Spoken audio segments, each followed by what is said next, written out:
Alright. Da, da, da. I'm gonna drink a little coffee before I look. Or not, it's still way too hot. So I am in Jobasha's rare books. And there's like 2 floors of books. And I don't think I've checked them all out. So I don't know how many of them I've already read. Hello, another damn peasant. You do not please us. But today is going to be another day of reading, I think. I am good. I'm good. I'm excited to read some books. How are you today? Oh, right. Yeah, we had the real Barenziah. That's why I was like, I really got to put it off. I remember that now. Yep. Luffy! Welcome in! Welcome, welcome! Hello, Ordinator. We're gonna read the real Barenziah 1 and 3 today. I've already read 2. And that will probably get us to the first break. Reading. Have me on the background whilst you're cooking. Wonderful. Love it. It is. It's a book day. Book. I'm seeing if there's any other books here that I haven't read. So I don't think I've read the Madness of Pelagius. I don't know if I don't think I've read Boethiah's Glory. Like, that one doesn't look familiar to me. Oh yeah, and they had all the Dance and Fire books. Oh yeah. Oh, I'm like more excited for this, to be honest.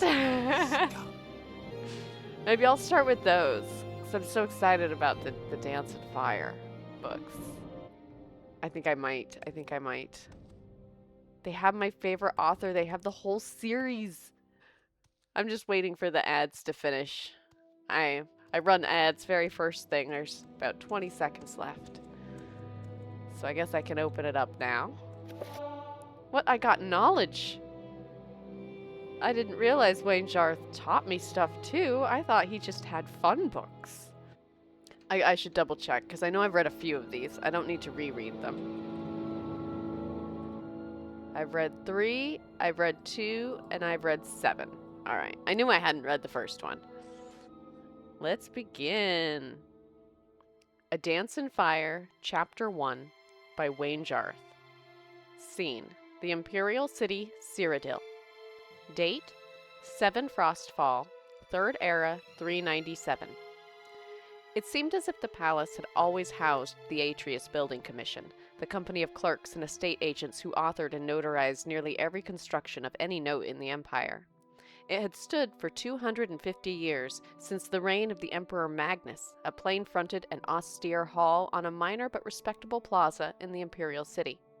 Energetic and ambitious middle-class lads and ladies worked there, as well as complacent middle-aged ones like Decimus Scotti. No one could imagine a world without the Commission, least of all Scotti. To be accurate, he could not imagine a world without himself in the Commission.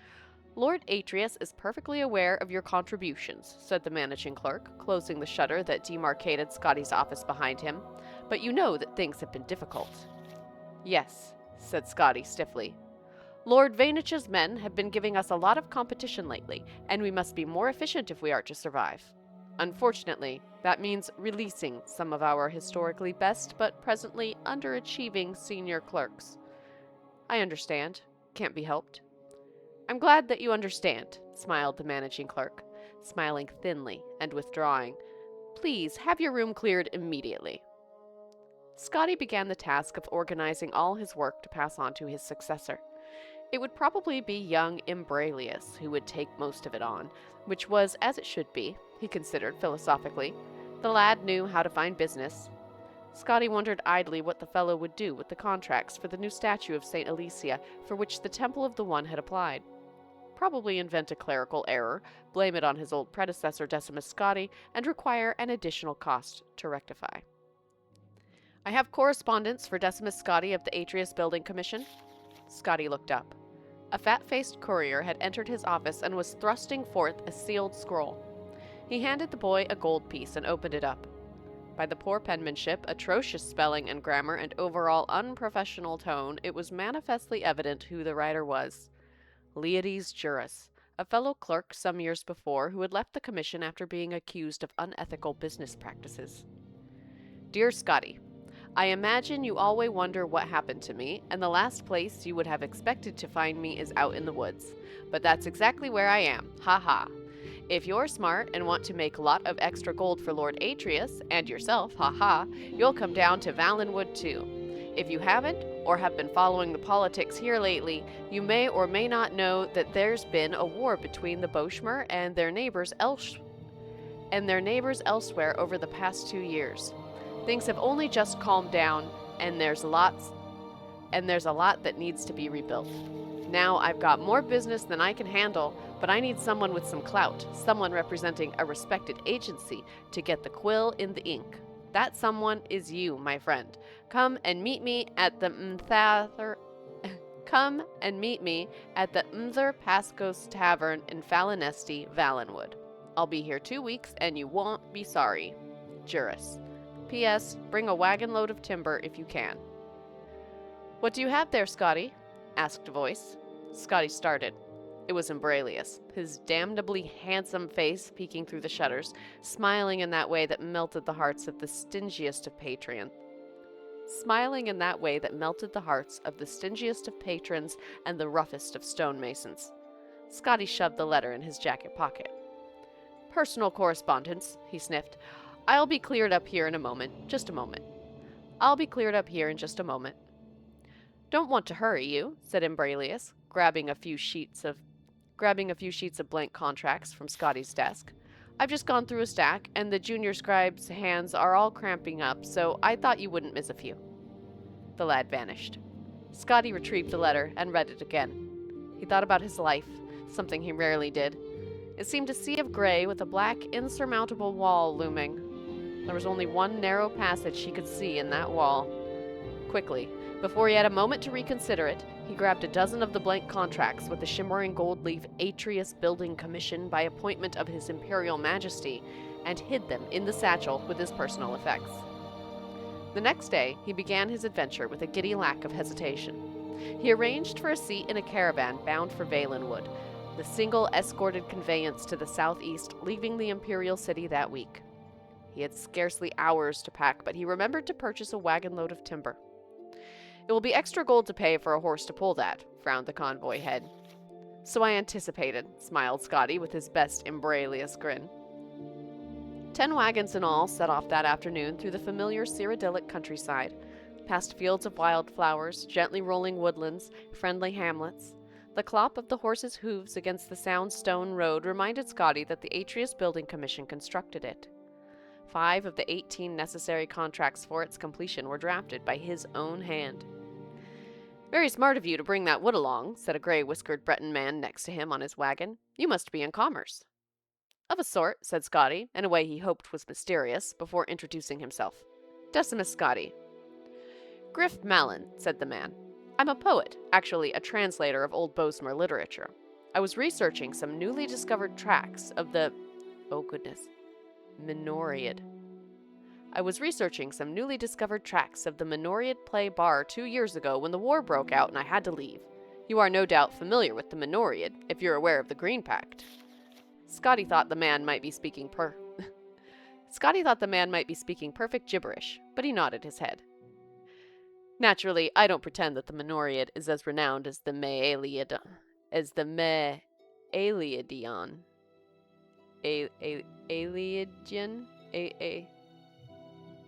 Aliad is the first bit, right? Aliadian. Yeah, it's got to be that, right? Aliadian. Naturally, I don't pretend that the Minoriad is as renowned as the Me'Aliadion. I said that wrong. Aliadian is as renowned as the Me'Aliadion.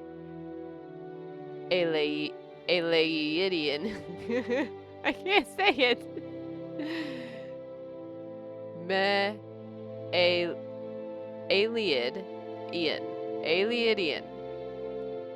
Aliadian. I don't pretend that the Minoriad is as renowned as the Me'Aliadion. I'm just gonna leave it like that. I'll cut it together later. Or as ancient as the Dansir Gol. But I think it has a remarkable significance to... but I think it has a remarkable significance to understanding the nature of the Merithic Bosmer mind. The origin of the wood elf aversion to cutting their own wood or eating any plant material at all, yet paradoxically their willingness to import plant stuff from other cultures, I feel, can be linked to a passage in the Morrowind. Malin shuffled through some of his papers, searching for the appropriate text. To Scotty's vast relief, the carriage soon stopped to camp for the night. They were high on a bluff over a gray stream, and before them was the great valley of Valenwood. Only the cry of seabirds declared the presence of the ocean to the bay to the west. Here the timber was so tall and wide, twisting around itself like an impossible knot begun aeons ago to be impenetrable. A few more modest trees, only 50 feet to the lowest branches, stood on the cliff at the edge of camp. The sight was so alien to Scotty, and he found himself so anxious about the proposition of entering the wilderness that he could not imagine sleeping. Fortunately, Malin had supposed he had found another academic with a passion for the riddles of ancient cultures. Long into the night he recited Bosmer verse in the original and in his own translation, sobbing and bellowing and whispering wherever appropriate. Gradually, Scotty began to feel drowsy, but a sudden crack of wood snapping made him sit straight up. What was that? Malin smiled. I like it too. Convocation in the malignity of the moonless speculum. A dance of fire. There are some enormous birds up in the trees moving around, whispered Scotty, pointing in the direction of the dark shapes above. I wouldn't worry about that, said Malin, irritated with his audience. Now listen how the poet characterizes Hermamora's invocation in the 18th stanza of the 4th book. The dark shapes in the trees were some of them perched like birds, others slithered like snakes, and still others stood up straight like men. As Malin recited his verse, Scotty watched the figures softly leap from branch to branch, half gliding across impossible distances for anything without wings. They gathered in groups and then reorganized until they had spread to every tree around the camp. Suddenly, they plummeted from the heights. Mara, cried Scotty, they're falling like rain. Probably seed pods, Malin shrugged, not turning around. Some of the trees have remarkable... The camp erupted into chaos. Fires burst out in the wagons, the horses wailed from mortal blows, casks of wine, fresh water, and liquor gushed their contents to the ground. A nimble shadow dashed past Scotty and Malin, gathering sacks of grain and gold with impossible agility and grace. Scotty had only one glance at it, lit up by a sudden nearby burst of flame. It was a sleek creature with pointed ears, wide yellow eyes, mottled pied fur, and a tail like a whip. Werewolf, he whimpered, shrieking back. Cathay rot, groaned Malin, much worse. Khajiit cousins or some such thing, come to plunder. Are you sure? As quickly as they struck, the creatures retreated, diving off the bluff before the battle mage and knight, the caravan's escorts, had fully opened their eyes. Malin and Scotty ran to the precipice and saw 100 feet below the tiny figures.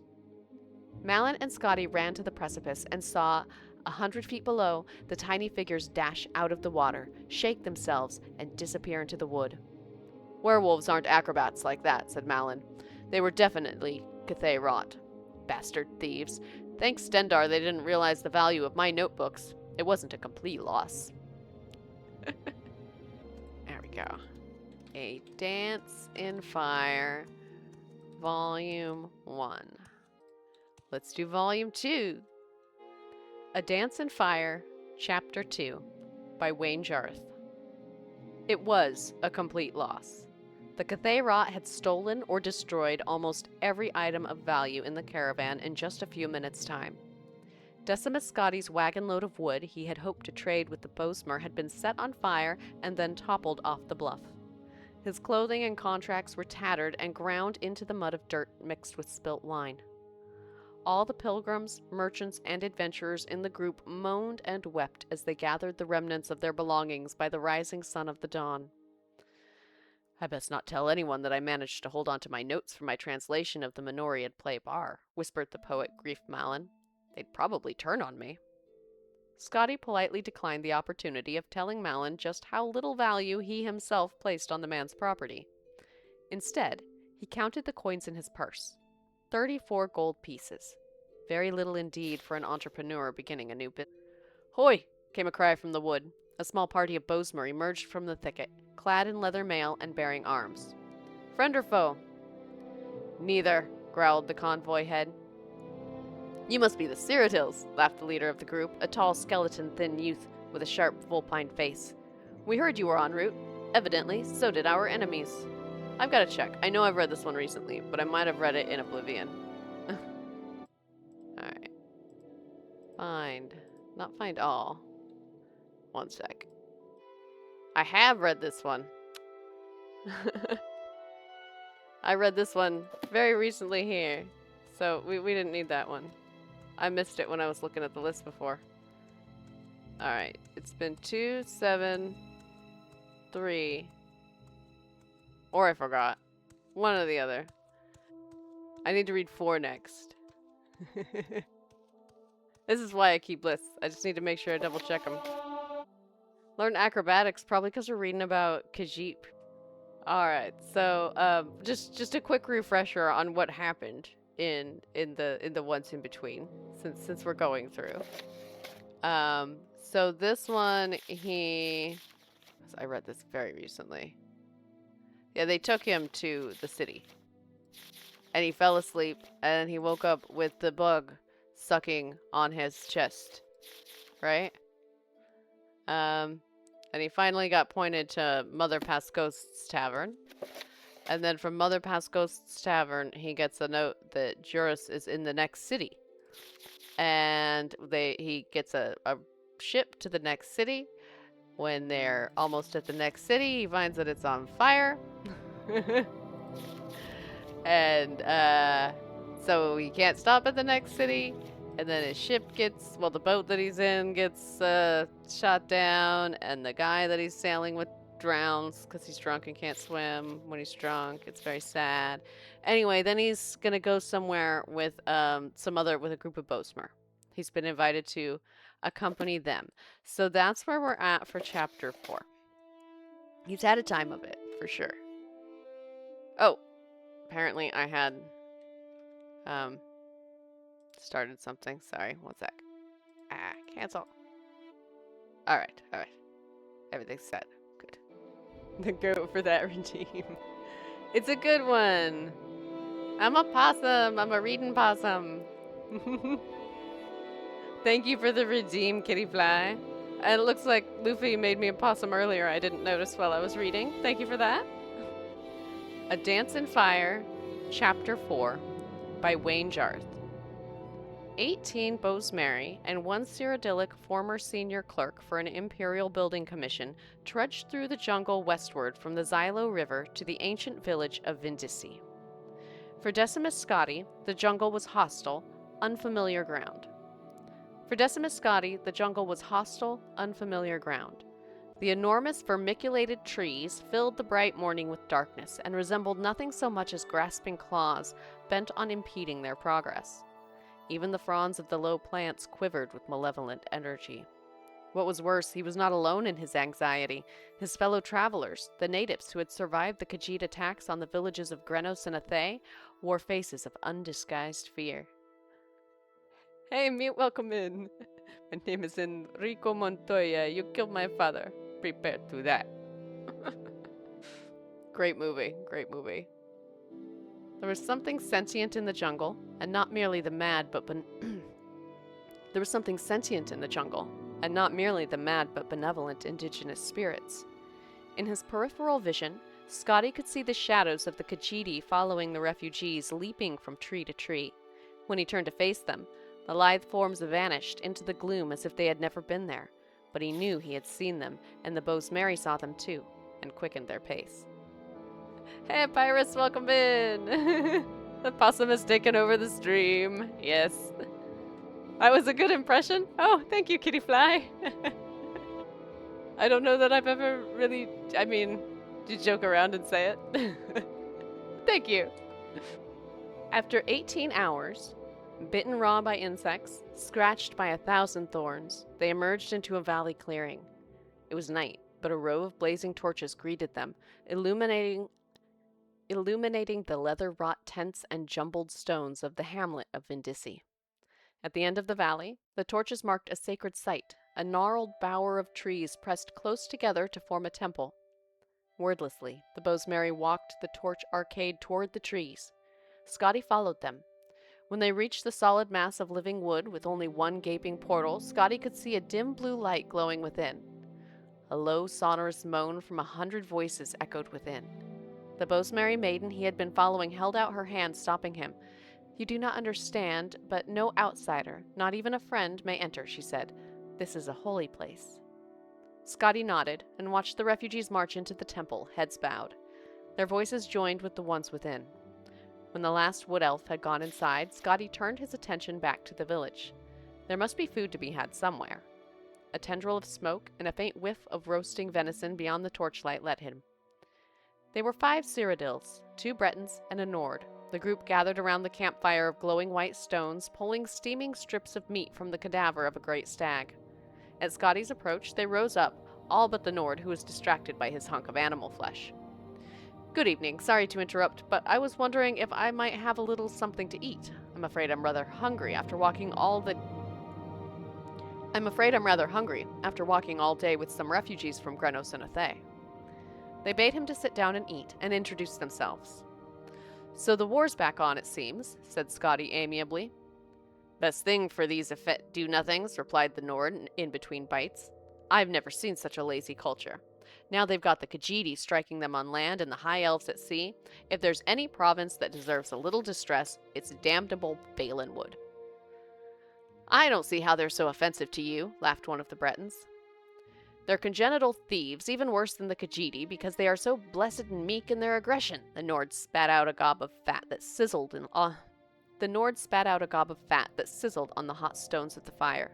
"They spread their forests into territory that doesn't belong to them, slowly infiltrating their neighbors, and they're puzzled when elsewhere shoves back at them. They're all villains of the worst order." "What are you doing here?" asked Scotty.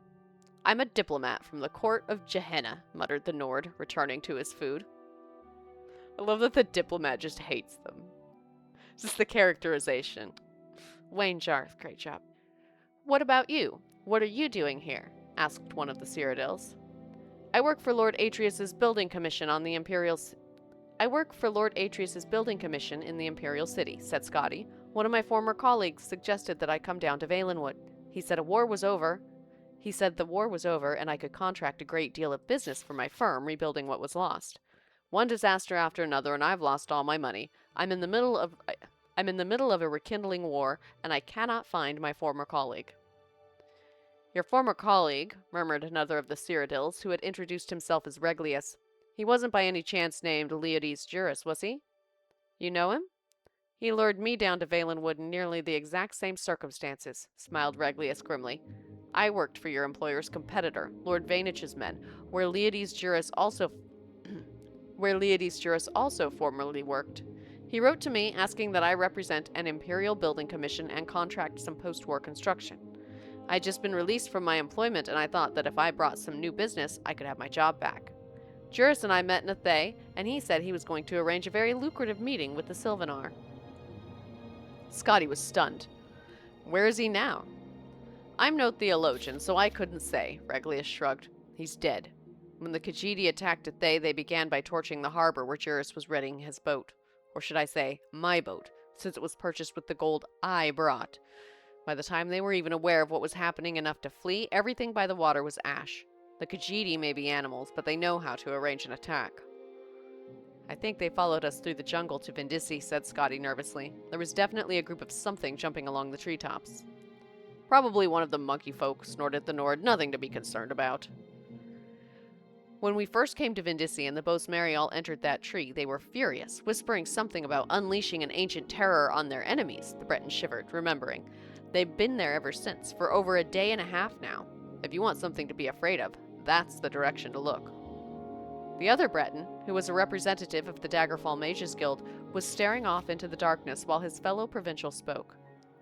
"Maybe, but there's something in the jungle too, right on the edge of the village, looking in." "More refugees, maybe?" asked Scotty, trying to keep the alarm out of his voice. "Not unless they're traveling through the trees now," whispered the wizard. The Nord and one of the Cyrodiils grabbed a long tarp of wet leather and pulled it across the fire, instantly extinguishing it without so much as a sizzle. Now Scotty could see the intruders. their elliptical yellow eyes and long, cruel blades catching the torchlight. He froze with fear, praying that he was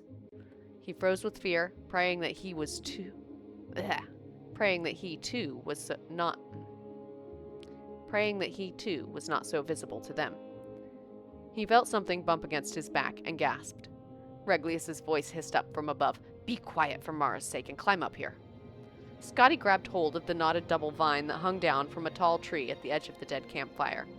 He scrambled up as quickly as he could, holding his breath lest any grunt of exertion escape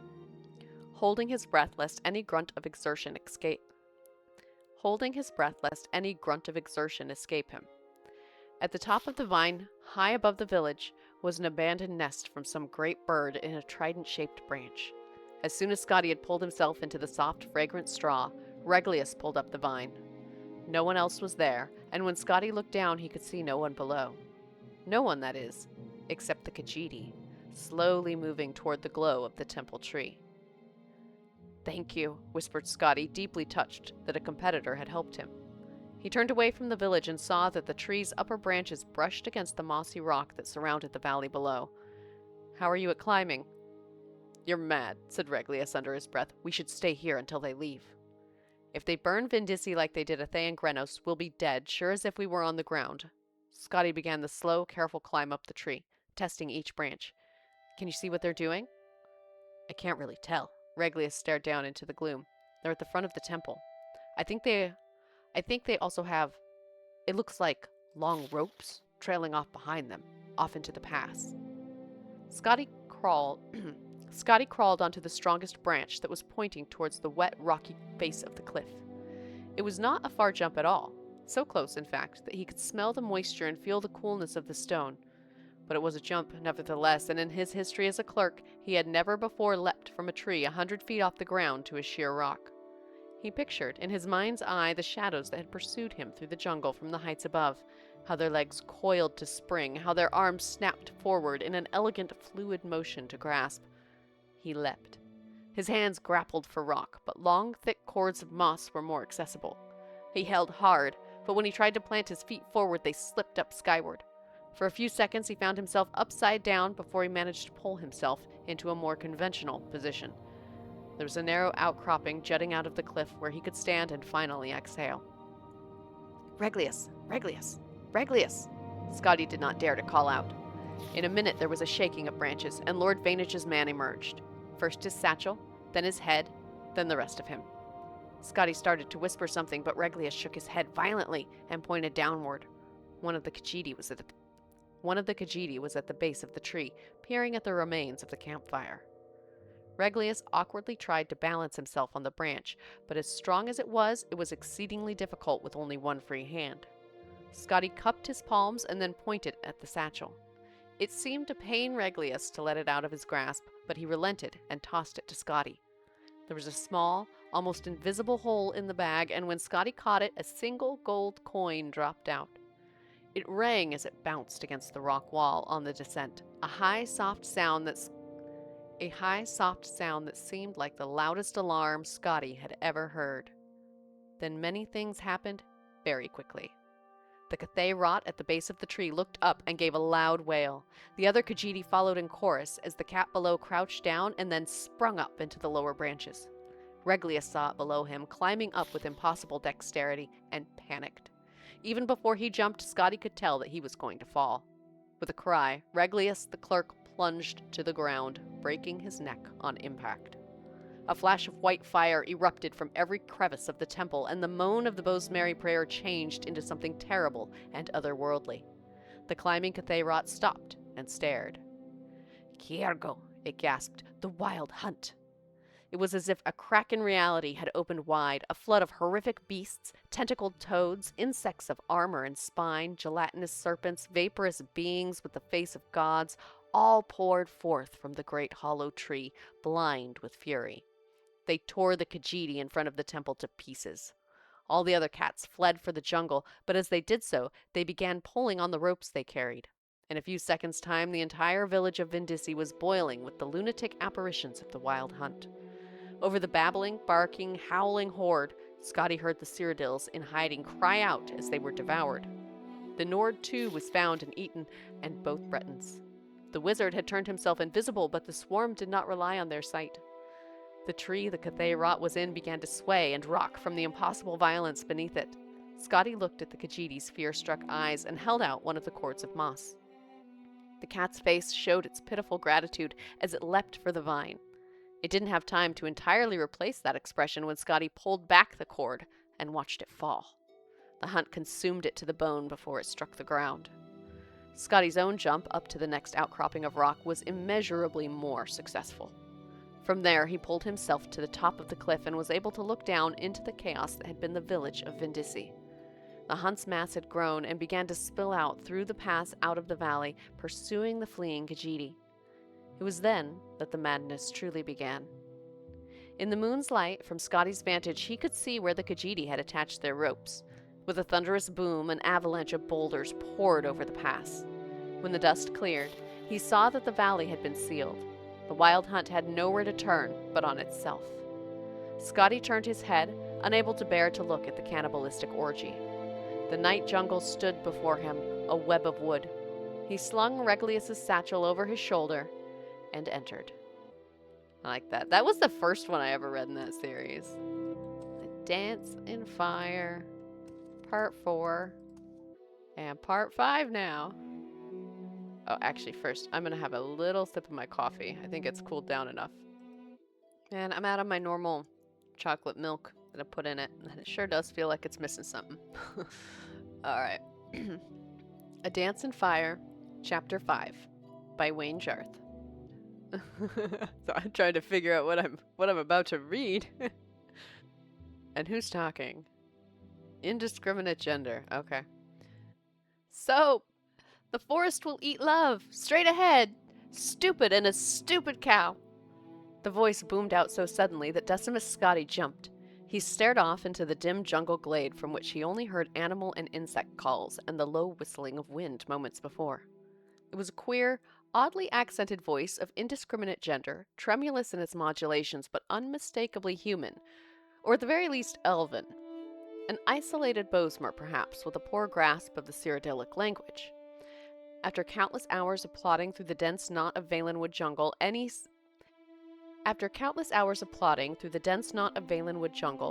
voice of slight familiarity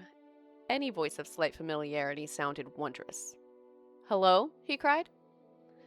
"Beetles on any names? Certainly yesterday, yes," the voice called back. "Who, what, and when, and mice?" "I'm afraid I don't understand," replied Scotty, turning toward the brambled tree, thick as a wagon where the voice had issued. "But you needn't be afraid of me. My name is Decimus Scotty. I'm a Cyrodiil from the Imperial City. I came here to help rebuild Valenwood after the war, you see, and now I'm rather lost." "Gemstones and grilled slaves! The war!" moaned the voice, and broke down into sobs. "You know about the war?" "I wasn't sure. I wasn't even sure how far away from the border I am now." Scotty began slowly walking toward the tree. He dropped Regulus's satchel to the ground and held out his empty hands. "I am unarmed. I only want to know the way to the closest town. I'm trying to meet my friend Leades Juris in Silvanar." "Silvanar!" The voice laughed. It laughed even louder as Scotty circled the tree. "Worms and wine! Worms and wine! Silvanar sings for worms and wine!" There was nothing to be found anywhere around the tree. "I don't see you. Why are you hiding?"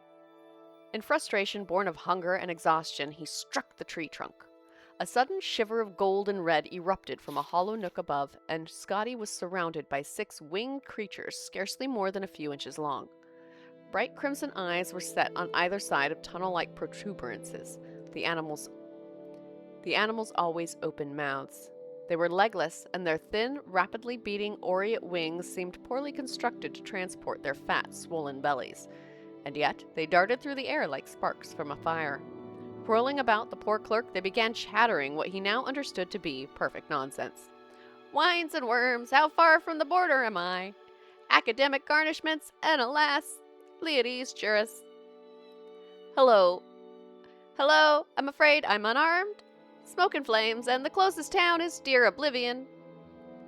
Swollen on bad meat and indigo nimbus, but you needn't be afraid of me. Why are you hiding? Why are you hiding? Before I begin to friend, love me, Lady Zuleika." Furious with the mimics, Scotty swung his arms, driving them up into the treetops. He stomped back to the clearing and opened up the satchel again, as he had done some hours before. There was still, unsurprisingly, nothing useful in the bag and nothing to eat in any corner or pocket. A goodly amount of gold. He smiled grimly as he had done before at the irony of being financially solvent in the jungle. A stack of neat blank contracts from Lord Vanish's building commission. Some thin cord, and an oiled leather cloak for bad weather. At least, Scotty considered, he had not suffered rain. A rolling moan of thunder reminded Scotty of what he had suspected for some weeks now. He was cursed. Within an hour's time, he was wearing the cloak and clawing his way through mud.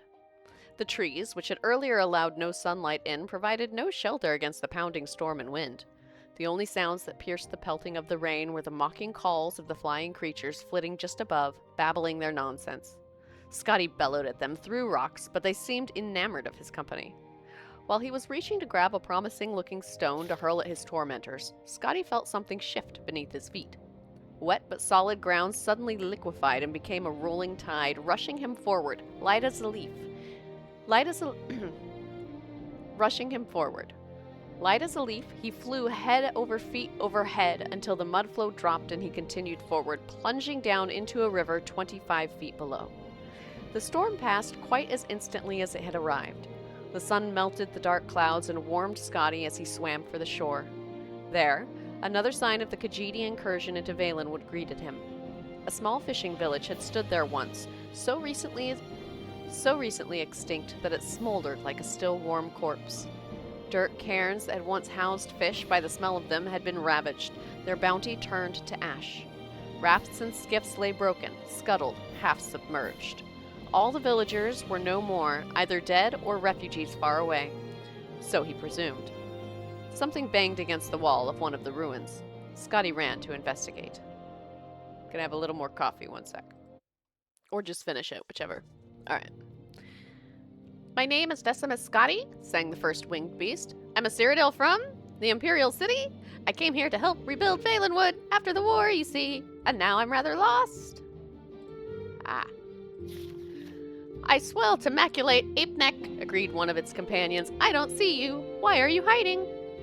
As they fell into chattering, Scotty began to search the rest of the village.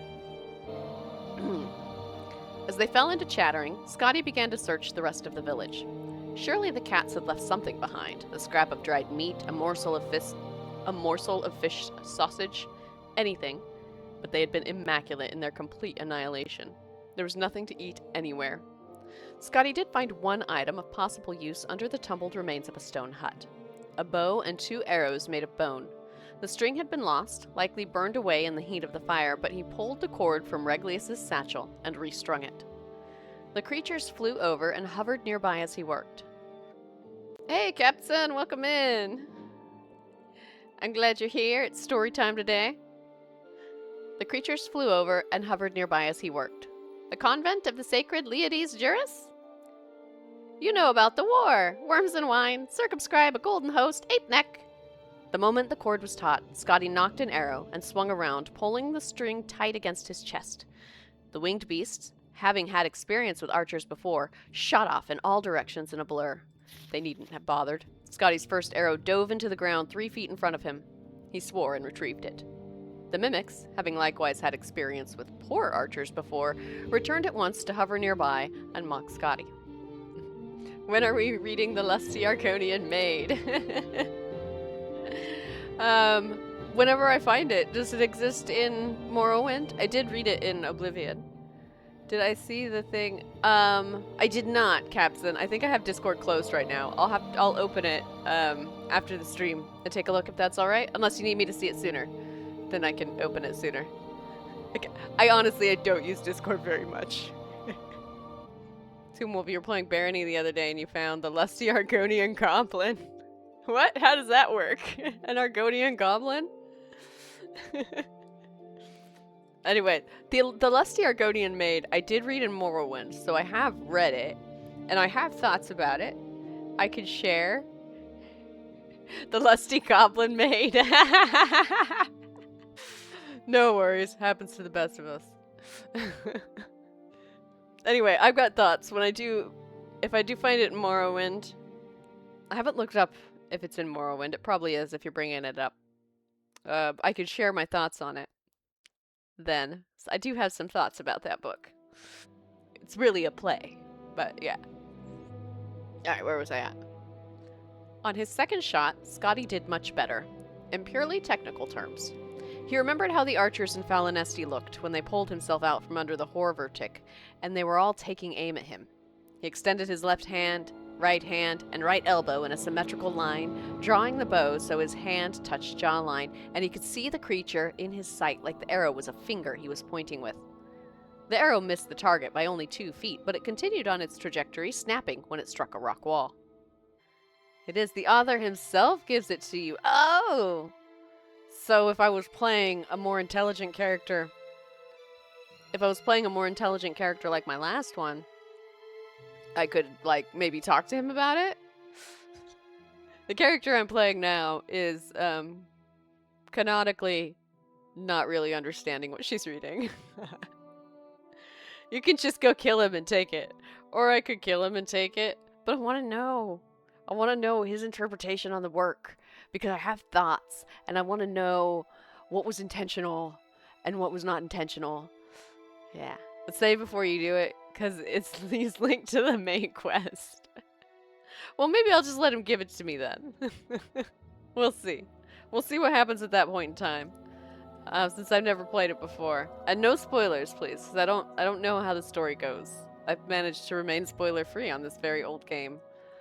As much as possible. Like, I probably have read the storyline, like, in Books in Oblivion, because I know I read the storyline to Arena, but I don't know if, like, if I did, I don't know what it was when I read it. I don't remember any other, like, references to a champion or anything like there was for the Arena storyline when I read about it. Anyway, I should keep reading. Scotty walked to the river's edge. He had only 1 arrow left, and perhaps, he considered, it would be most practical to find a slow-moving fish and fire it on that. If he missed, at least there was less a chance of breaking the shaft, and he could always retrieve it from the water. A rather torpid, whiskered fish rolled by, and he took aim at it. "My name is Decimus Scotty," one of the creatures howled, frightening the fish away. "Stupid and a stupid cow, will you dance a dance and fire?" Scotty turned and aimed the arrow as he had done before. This time, however, he remembered to plant his feet as the archers had done, 7 inches apart, knees straight, left leg slightly forward, to meet the angle of his right shoulder. He released the last arrow.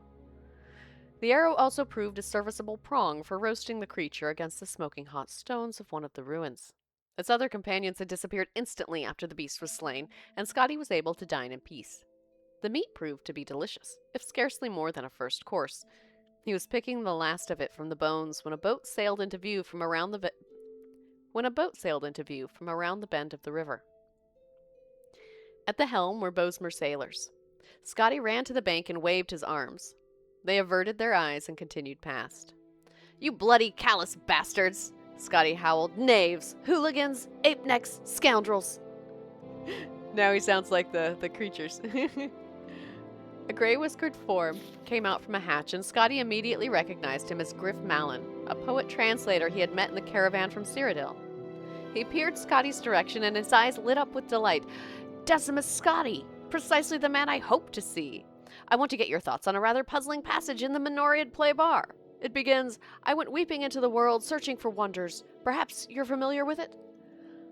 "I'd like nothing better than to discuss the Menoriad play bar with you, Griff," Scotty called back. "Would you let me come aboard, though, first?"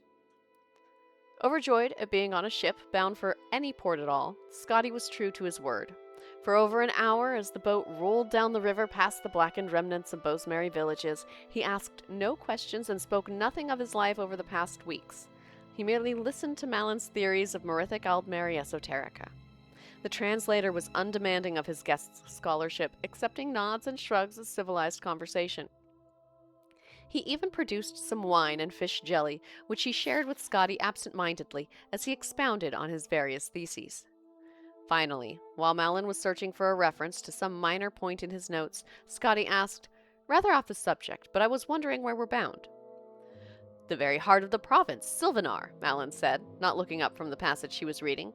It's somewhat bothersome, actually, as I wanted to go to Woodhearth first to talk to a Bosmer there who claims to have an original copy of Dirith Yalmilhet. I was just going to try plowing through that word. Dirith Yalmilhied. There we go. As I wanted to go to Woodhearth first to talk to a Bosmer there who claims to have an original copy of Dirith Yalmilhied, if you can believe that. But for the time being, that has to wait. Somerset Isle has surrounded the city and is in the process of starving the citizenry until they surrender. It's a tiresome prospect, since the Bosmeri are happy to eat one another, so there's a risk that at the end only one fat wood elf will remain to wave the flag. That is vexing, agreed Scotty sympathetically. To the east, the Khajiit are burning everything, and to the west, the High Elves are waging war. I don't suppose the borders to the north are clear? They're even worse, replied Malin, finger on the page, still distracted. The Cyrodiils and Redguards don't want Bosmer refugees streaming into their provinces. It only stands to reason. Imagine how much more criminally inclined they'd be now that they're homeless and hungry. So, murmured Scotty, feeling a shiver, we're trapped in Valenwood. Not at all. I need to leave fairly shortly myself, as my publisher has set a very definite deadline for my new book of translations. From what I understand, one merely petitions to the Sylvanar for special border protections, and one can cross into Cyrodiil with impunity. Petition the Sylvanar or petition at Sylvanar? Petition the Sylvanar at Sylvanar. It's an odd nomenclature that is typical of this place, the sort of thing that makes my job as a translator much more challenging. The Sylvanar, he, or rather they, are the closest the Bosmeri have to a great leader. The essential thing to remember about the Sylvanar, Malin smiled, finding the passage he was looking for. Here. A fortnight, inexplicable, the world burns into a dance. There's that metaphor again. What were you saying about the Sylvanar? Asked Scotty. The essential thing to remember? I don't remember what I was saying, replied Malin, turning back to his oration. Oh, Malin, I feel ya. In a week's time, the little boat bumped along the shallow, calmer waters of the foaming currents the Xylo had become, and Decimus Scotty first saw the city of Sylvanar. If Falinesti was a tree, then Sylvanar was a flower. A magnificent pile of faded shades of green, red, blue, and white, shining with crystalline residue. Malin had mentioned offhand, when not otherwise explaining Aldmeri prosody, that Sylvanar had once been a blossoming glade in the forest, but owing to some spell or natural cause, the tree's sap had begun flowing with translucent liquor. The process of the sap flowing and hardening over the colorful trees had transformed the web of the city. Malin's description was intriguing, but hardly prepared him for the city's beauty. What is the finest, most luxurious tavern here? Scotty asked one of the Bosmer boatmen. Perthala Hall, Malin answered. Why don't you stay with me? I'm visiting an acquaintance of mine, a scholar I think you'll find fascinating. His hovel isn't much, but he has the most extraordinary ideas about the principles of a Merithic Aldmeri tribe, the Sarmathi. Under any other circumstances, I would happily accept, said Scotty graciously, but after weeks of sleeping on the ground or on a raft and eating whatever I could scrounge, I feel the need for some indulgent creature comforts. And then, after a day or two, I'll petition the Sylvanar for safe passage to Cyrodiil. Checking chat again. Today on Instagram Reel, you discovered a man getting upset because people were commenting, R.I.P. Brett will be missed on all of his videos. He's so mad about it. Okay, interesting. Is it because they actually think he's dead, or are they trying to kill him? That's my question about this R.I.P. Brett will be missed. I'm not on Instagram or social media in general, really. So, you gotta keep me up to date with this stuff. I could see two different reasons for doing that. Either you think he's dead and you actually want to give condolences, or you want to, like, kill him in the public square. Metaphorically. The men bade each other goodbye. Griff Malin gave him the address of his publisher in the Imperial City, which Scotty accepted and quickly forgot. The clerk wandered the streets of Sylvanar, crossing bridges of amber, admiring the petrified forest architecture. In front of a particularly estimable palace of silvery reflective crystal, he found Perthala Hall. He took the finest room and ordered a gluttonous meal of the finest quality. At a nearby table, he saw two very fat fellows, a man and a Bosmer, remarking how much finer the food was there than remarking how much finer the food was there than at the Sylvanar's palace. They began to discuss the war and some issues of finances and rebuilding the provincial bridges. The man noticed Scotty looking at them, and his eyes flashed recognition. "Scotty, is that you? Kinnereth, where have you been? I've had to make all my own contacts here on my own." At the sound of his voice, Scotty recognized him. The fat man was Leiades Juris, vastly engorged. Dance and Fire, Chapter 5, and then 6, and I've read 7, so just one more in this series, then this series is done. And I've learned all my mercantile skills from Decimus Scotty. A Dance and Fire, Chapter 6, by Wayne Jarth. Decimus Scotty sat down, listening to Leiades Juris. The clerk could hardly believe how fat his former colleague at Lord Atreus's building commission had become. The piquant aroma of the roasted meat dish before Scotty melted away. All the other sounds and textures of Perthala Hall vanished all around him as if nothing else existed but the vast form of Juris. Scotty did not consider himself an emotional man, but he felt a tide flow over him at the sight and sound of the man whose badly written letters had been the guideposts. But he felt a tide flow over him at the sight and sound of the man whose badly written letters had been the guideposts that carried him from the Imperial City back in early Frostfall.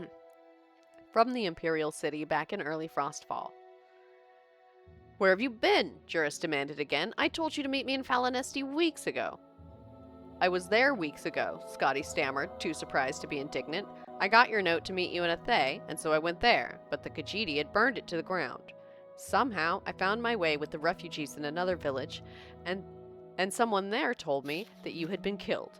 "And you believed that right away?" Juris sneered. "The fellow seemed very well informed about you. He was a clerk from Lord Vainich's building commission named Reglius, and he said that you had also suggested that he come down to Valenwood to profit from the war." "Oh yes," said Juris, after thinking a moment. "I recall the name now. Well, it's good for business to have 2 representatives from Imperial Building Commission here.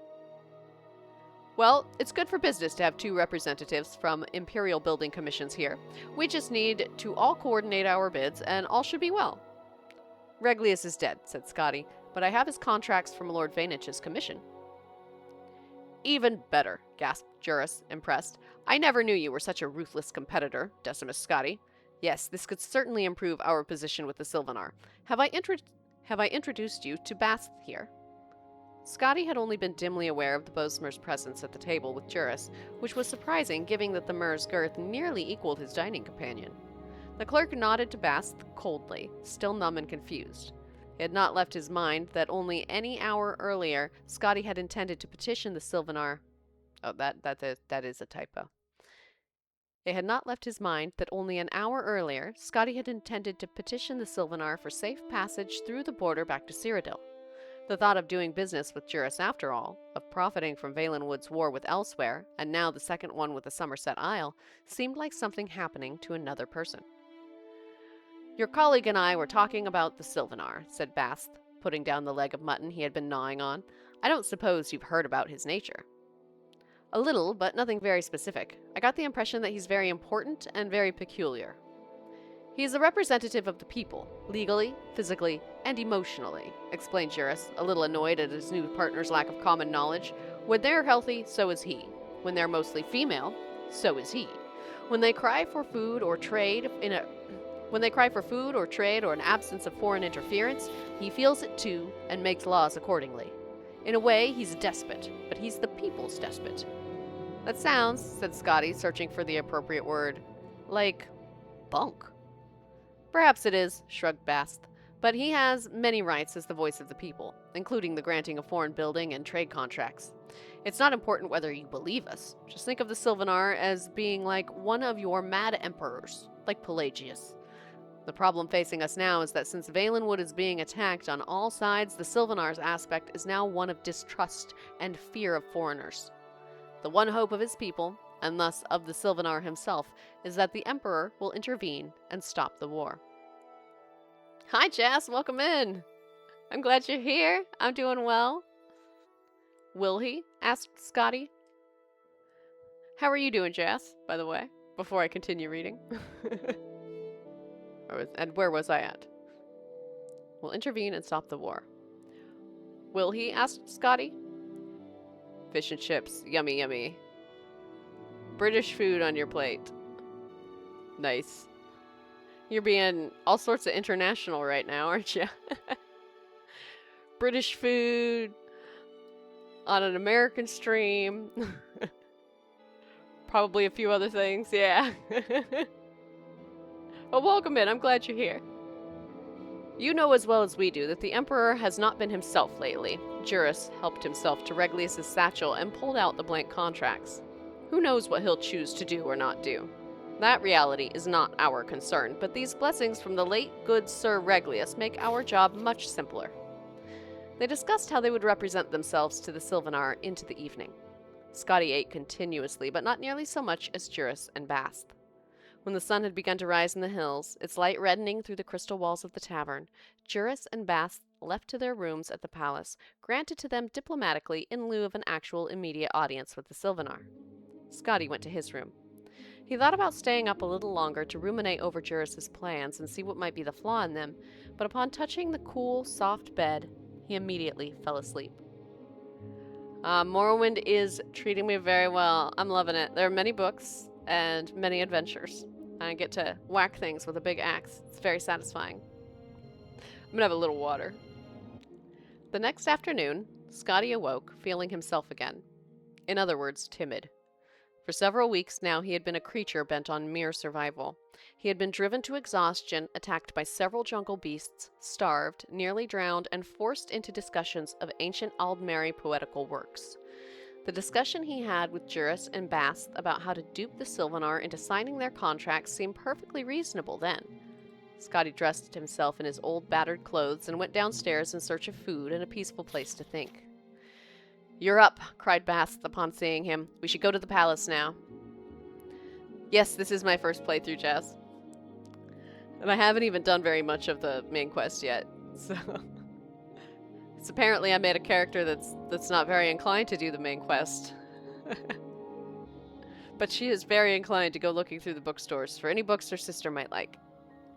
We should go to the palace now. Now, whined Scotty, look at me. I need new clothes. This isn't the way one should dress to play call on a prostitute, let alone the voice of the people of Valenwood. I haven't even bathed.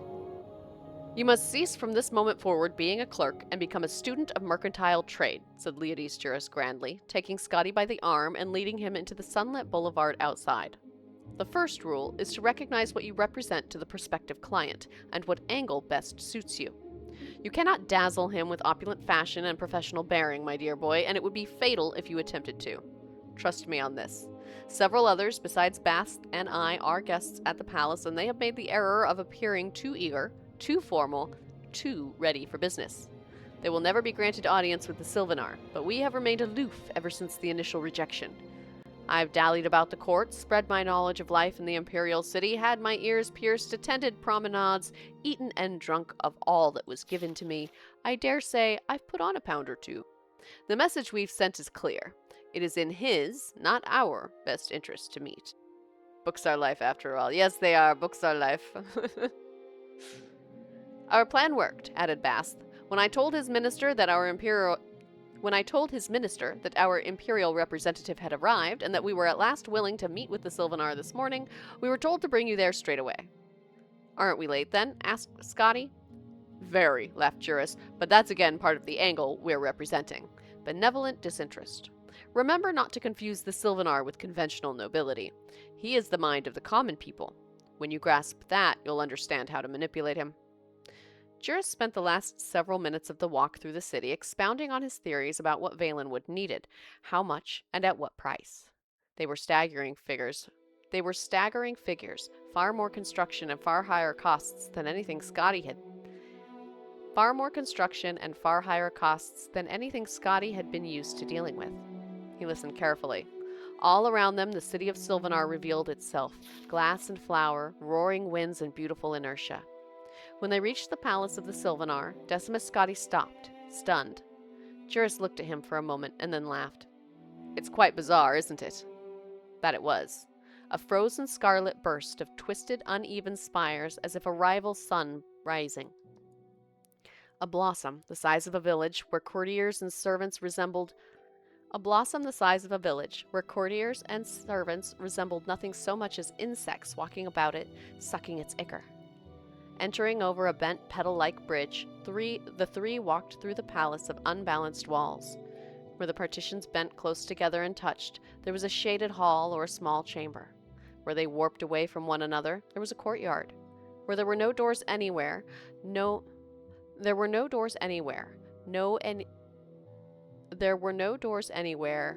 any way to get to the Sylvanar, but by crossing through the entire spiral of the palace, through meetings and bedrooms and dining halls, past dignitaries, consorts, musicians, and many guards.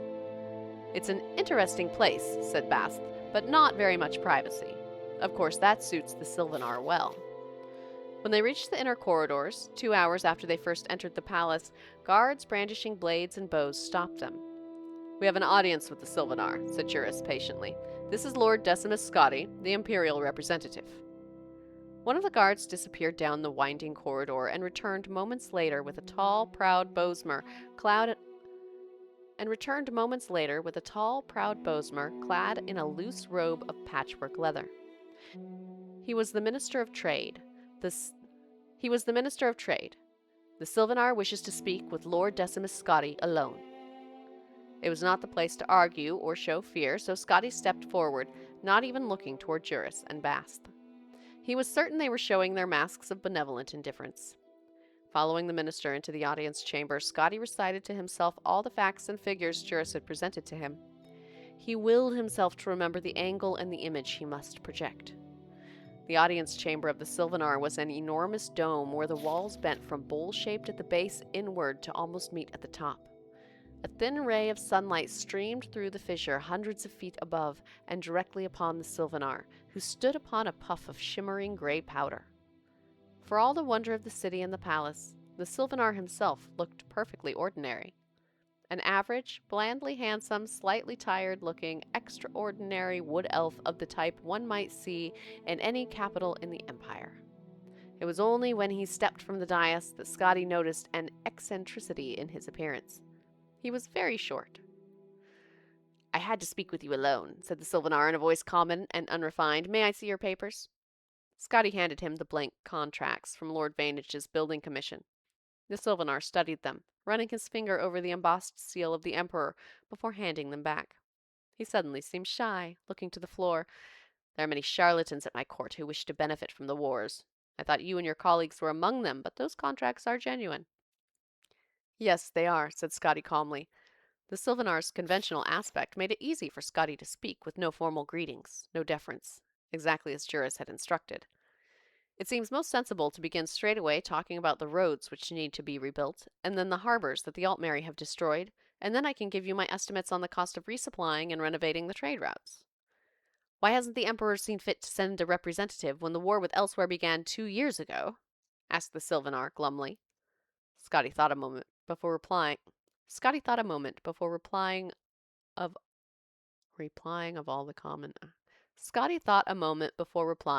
all the common Bosmeri he had met in Valenwood. The greedy, frightened mercenaries who had escorted him from the border, the hard-drinking revelers and expert pest-exterminating archers in the western cross of Falinesti, nosy old Mother Pascoast in Havel Slump, Captain Balfix, the poor, sadly reformed pirate, the terrified but hopeful refugees of Athay and Grenos, the mad, murderous, self-devouring wild hunt of Vindisi, the silent doer boatman hired by Griff Malin, the degenerate, grasping Bast. If one creature represented their total disposition, and that of many more throughout the province, what would be his personality? Scotti was a clerk by occupation and nature, instinctively comfortable cataloging and filing, making things fit in a system. If the soul of Valenwood were to be filed, where would it be put? The answer came upon him almost before he posed himself the question. Denial. "I'm afraid that question doesn't interest me," said Scotti. "Now, can we get back to the business at hand?"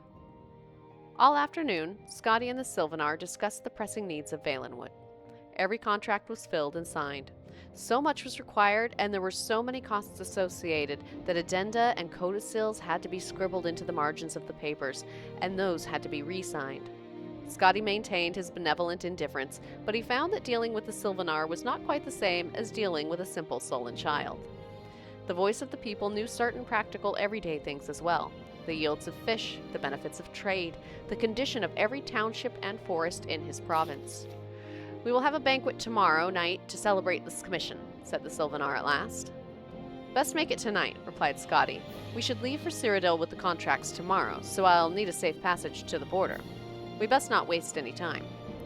"Agreed," said the Sylvanar, and called for his Minister of Trade to put his seal on the contracts and arrange for the feast. Scotty left the chamber and was greeted by Bast and Juris. Their faces showed the strain of maintaining the illusion of unconcern for too many hours. As soon as they were out of sight of the guards, they begged Scotty to tell them all. When he showed them the contract, Bast began weeping with delight. "Anything about the Sylvanar that surprised you?" asked Juris. "I hadn't expected him to be half my height." "Was he?" Juris looked mildly surprised. "He must have shrunk since I tried to have an audience with him earlier. Maybe there is something to all that nonsense about him being affected by the plight of his people." "Maybe there is something to all that nonsense about him being affected by the plight of his people." We're watching you. A Dance in Fire. They're watching me as I just go through and read all of the books. Now, I've read book 7 already, but basically he gets his commissions, he goes back, he doesn't actually have, as we've learned, he doesn't actually have a job, but he goes back and he's able to get paid for the stuff, and he makes a lot of money. It's good news for Decimus Scotty. So this says Mixed Unit Tactics Volume 1, and that says Volume 1. I don't know that I've ever seen more than Volume 1. I'm pretty sure I've read Mixed Unit Tactics. I have. I've read Mixed Unit Tactics. You know what I think? You know what I think? You know what I think? I think now might be a good time to take a break. Just a short little break. I need to refill my water and refill my coffee. And then, when I get back, we can read parts 1 and 3 of The Real Barenziah. I think that's good. Yeah, definitely going in a haphazard manner around this bookstore is definitely going to be the right thing. Definitely the right call. Being haphazard. Thank you, Kitty Fly. Let's see. I'm going to put on my little break timer. And the ads will start in about a minute. I've got it set for 10 minutes. It probably won't take me that long. Probably more like 5. But if y'all need a break too, go ahead and take one. Bathroom, get yourself some coffee if you want it. And I will see you back here in 5 to 10 minutes. Watch yourself.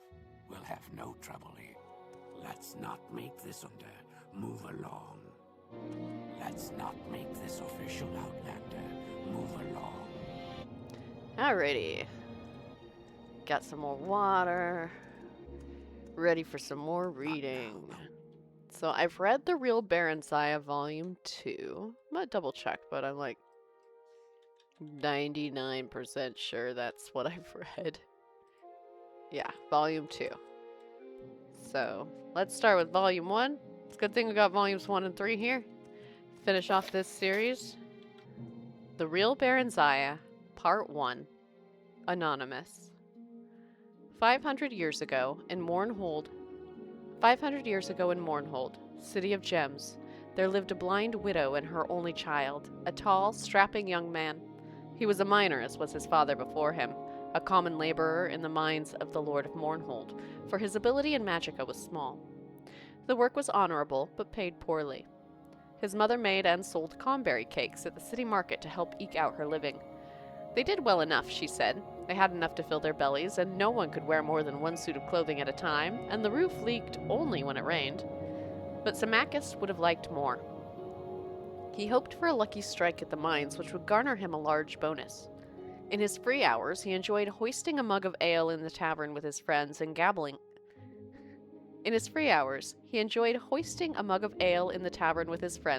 and gambling with them at cards. He also drew the eyes and sighs of more than one pretty elven lass, although none held his interest for long. He was a typical young dark elf of peasant descent, remarkable only for his size. It was rumored that he had a bit of Nordic blood in him. In Symmachus's 30th year, there was a great rejoicing in Mournhold. A girl child had been born to the lord and lady. A queen, the people sang, "A queen is born to us." For among the people of Mournhold, the birth of an heiress is a sure sign of future peace and prosperity. When the time came round for the royal child's rite of naming, the mines were closed, and Symmachus dashed home to bathe and dress in his best. "I'll rush straight home and tell you about it," he promised his mother, who would not be able to attend. She had been ailing, and besides, there would be a great crush of people, as all Mournhold turned out to be part of the blessed event, and being blind, she would be unable to see anything anyway. "My son," she said, "afore you go, fetch me a priest or a healer, else I may pass from the mortal plane ere you return." Symmachus crossed to her pallet at once, and noted anxiously that her forehead was very hot and her breathing shallow. He pried loose a slat of the wooden floor. He pried loose a slat of the wooden floor under which their small hoard of savings was kept. There wasn't nearly enough to pay a priest for healing. He would have to give what they had and owed the rest. Symmachus snatched up his cloak and hurried away. The streets were full of folk hurrying to the sacred grove, but the temples were locked and barred. "Closed for the ceremony," read all the signs. Symmachus elbowed his way through the mob and managed to overtake a brown-robed priest. "After the rite, brother," the priest said. "If you have gold, I shall gladly attend to your mother. My lord has bidden all clerics attend, and I, for one, have no wish to offend him." "My mother's desperately ill," Symmachus pledged. "Surely my lord will not miss one lowly priest." "True, but the arch-canon will," the priest said nervously, tearing his robe loose from Symmachus's desperate grip and vanishing into the crowd. Symmachus tried other priests and even a few mages, but with no better result.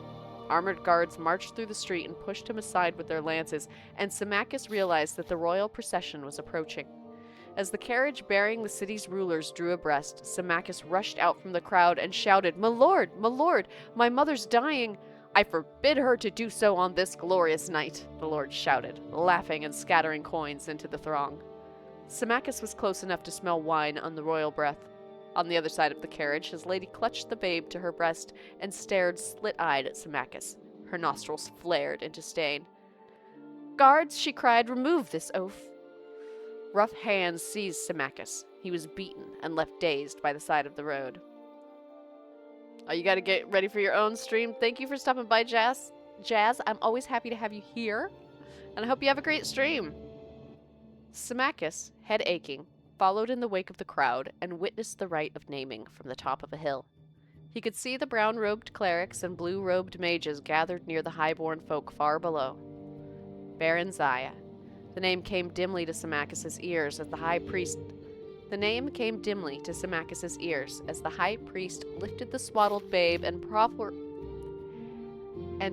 her to the twin moons on either side of the horizon, Joan rising, Jode setting.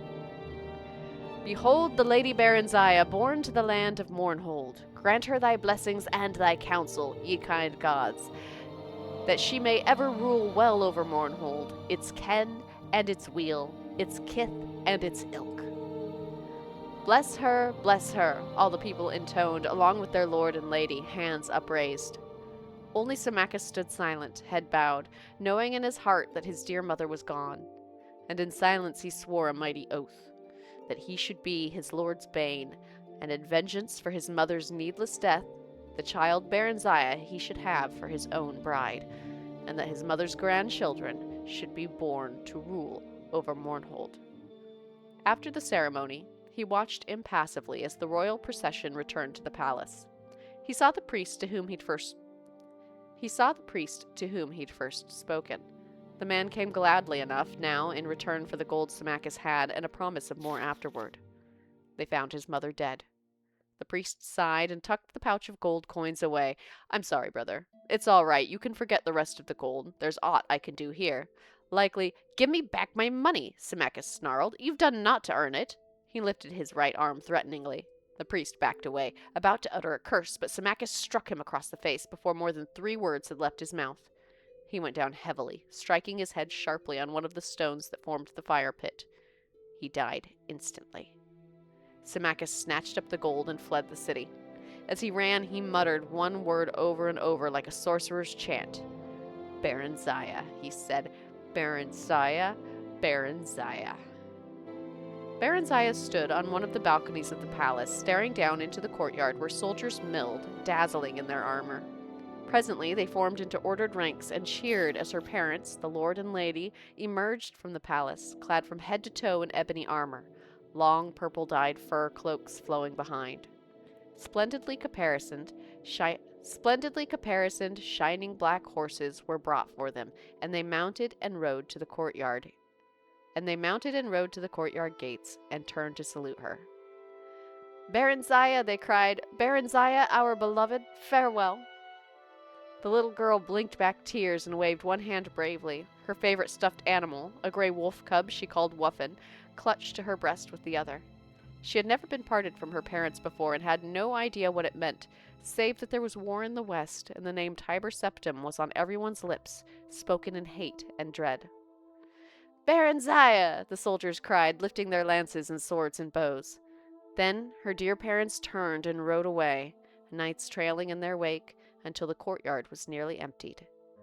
Some time after came a day when Barenziah was shaken awake by her nurse, dressed hurriedly and borne from the palace. All she could remember of that dreadful time was seeing a huge shadow with burning eyes filling the sky. She was passed from hand to hand. Foreign soldiers appeared, disappeared, and sometimes reappeared. Her nurse vanished and was replaced by strangers, some more strange than them. Her nurse vanished and was replaced by strangers, some more strange than others. There were days, or it may have been weeks, of travel. One morning she awoke to step out of the coach into a cold place with a large gray stone castle amid empty, endless, gray-green hills covered with a large gray stone castle amid empty, endless gray-green hills covered patchily with gray-white snow. She clutched Wuffin to her breast in both hands and stood blinking and shivering in the gray dawn, feeling very small and very dark in all this endless gray-white space. Hello, Azu! I am good. How are you? Welcome in. I'm glad to see you here. It's a reading stream today. She and Hana, a brown-skinned, black-haired maid who had been traveling with her for several days, went inside the keep. A large gray-white woman with icy gray-golden hair was standing by a hearth in one of the rooms. She stared at Barenziah with dreadful, bright blue eyes. She's very black, isn't she? The woman remarked to Hana. I've never seen a dark elf before. Reading sessions always so relaxing. Glad you enjoy them. I'm in a rare bookshop. What else can I do? I don't know much about them myself, milady, Hana said, but this one's got red hair and a temper to match. I can tell you that. Take care, she bites. And worse. I'll soon train her out of that, the other woman sniffed. And what's that filthy thing she's got? Ugh! The woman snatched Wuffin away and threw him into the blazing hearth. Barenziah shrieked and would have flung herself after him, but was held back despite her attempts to bite and claw at her captors. Poor Wuffin was reduced to a tiny heap of charred ash. Barenziah grew like a weed transplanted to a Skyrim garden, a ward of Count Sven and his wife, Lady Inga. Outwardly, that is, she thrived, but always there was a cold and empty place within. I've raised her as my own daughter, Lady Inga was wont to sigh as she sat gossiping when neighboring ladies came to visit. But she's a dark elf. What can you expect? Barenziah was not meant to overhear these words. At least, she thought she was not. Her hearing was keener than that of her Nordic hosts. Other, less desirable dark elven traits evidently included pilfering, lying, and a little misplaced magic. Just a small fire spell here and a little levitation spell there. And, as she grew older, a keen interest in boys and men who could provide very pleasant sensations and, to her astonishment, gifts as well. Inga disapproved of this last for reasons incomprehensible to Barenziah, so she was careful to keep it as secret as possible. She's wonderful with the children, Inga added, referring to her 5 sons, all younger than Barenziah. I don't think she'd ever let them come to harm. A tutor had been hired when Yanni was 6 and Barenziah 8, and they took their lessons together. She would have liked to train in arms as well, but the very idea scandalized Count Sven and Lady Inga, so Barenziah was given a small bow and allowed to play target shooting with the boys. She watched them at arms practice when she could, sparred with them when no grown-up folk were about, and knew she was as good or better than they. "She's very proud, though, isn't she?" one of the ladies would whisper to Inga, and Barenziah, pretending not to hear, would nod silently in agreement. She could not help but feel superior to the Count and his lady. There was something about them that provoked contempt. Afterward, she came to learn that Sven and Inga were distant cousins of Darkmoor Keep's last titled residents, and she finally understood. They were posers, impostors, not rulers at all. At least they were not raised to rule. This thought made her strangely furious at them, a good clean hatred, quite detached from resentment. She came to see them as disgusting and repellent insects who could be despised, but never feared. Oh, welcome in, Kazi! Oh, thank you for coming over from YouTube. I'm glad you've enjoyed the YouTube videos.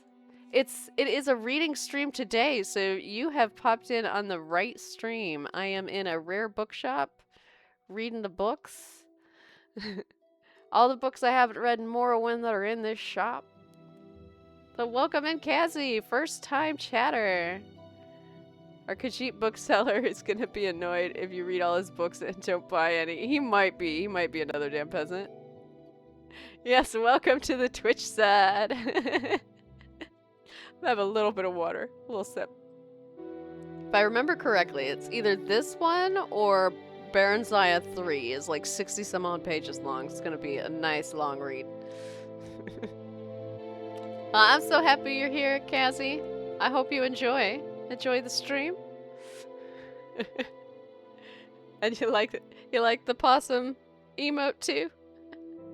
Once a month, a courier came from the Emperor, bringing a small bag of gold for Sven and Inga and a large bag of dried mushrooms from Morrowind for Barenziah, her favorite treat. On these occasions, she was always made to look presentable, or at least as presentable as a skinny dark elf could be made to look in Inga's eyes, before being summoned into the courier's presence for a brief interview. The same courier seldom came twice, but all of them looked her over in much the same way a farmer would look over a hog he is readying for market. Glad you enjoy the possum emote, Kazi. That's fun. It seems like everybody enjoys the possum thing. Kind of arose organically from me being delighted at people misreading my name. I decided to lean in. In the spring of her 16th year, Barenziah thought the courier looked as if she were at last ready for market. Upon reflection, she decided she did not wish to be marketed. The stable boy, Straw, a big, muscular blonde lad, clumsy, gentle, affectionate, and rather simple, had been urging her to run off for some weeks now. Barenziah stole the bag of gold the courier had left, took the mushrooms from the storeroom, disguised herself as a boy in one of Yanni's old tunics and a pair of his cast-off breeches, and on one fine spring night, she and Straw took the 2 best horses from the stable and rode hard through the night toward Whiterun, the nearest city of any importance, and the best place where Straw wanted to be. But Mournhold and Morrowind also lay eastward, and they drew Barenziah as a lodestone draws iron. In the morning, they abandoned the horses at Barenziah's insistence. She knew they would be missed and tracked down, and she hoped to throw off any pursuers. They continued on foot until late afternoon, keeping to side roads, and slept for several hours in an abandoned hut. They went on at dusk and came to Whiterun's city gates just before dawn. Barenziah had prepared a pass of sorts for Straw, a makeshift document stating an errand to a temple in the city. Yeah, that was right. A makeshift document stating an errand to a temple in the city for a local village lord. She herself glided over the wall with the help of a levitation spell.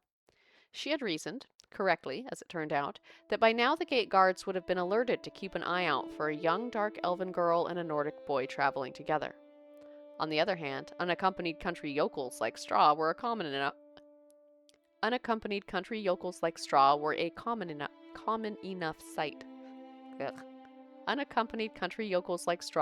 common enough sight.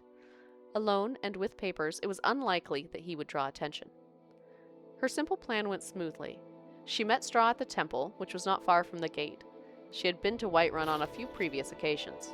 Straw, however, had never been more than a few miles from Sven's estate, which was his birthplace. Together, they made their way to a rundown inn in the poorer quarters of Whiterun.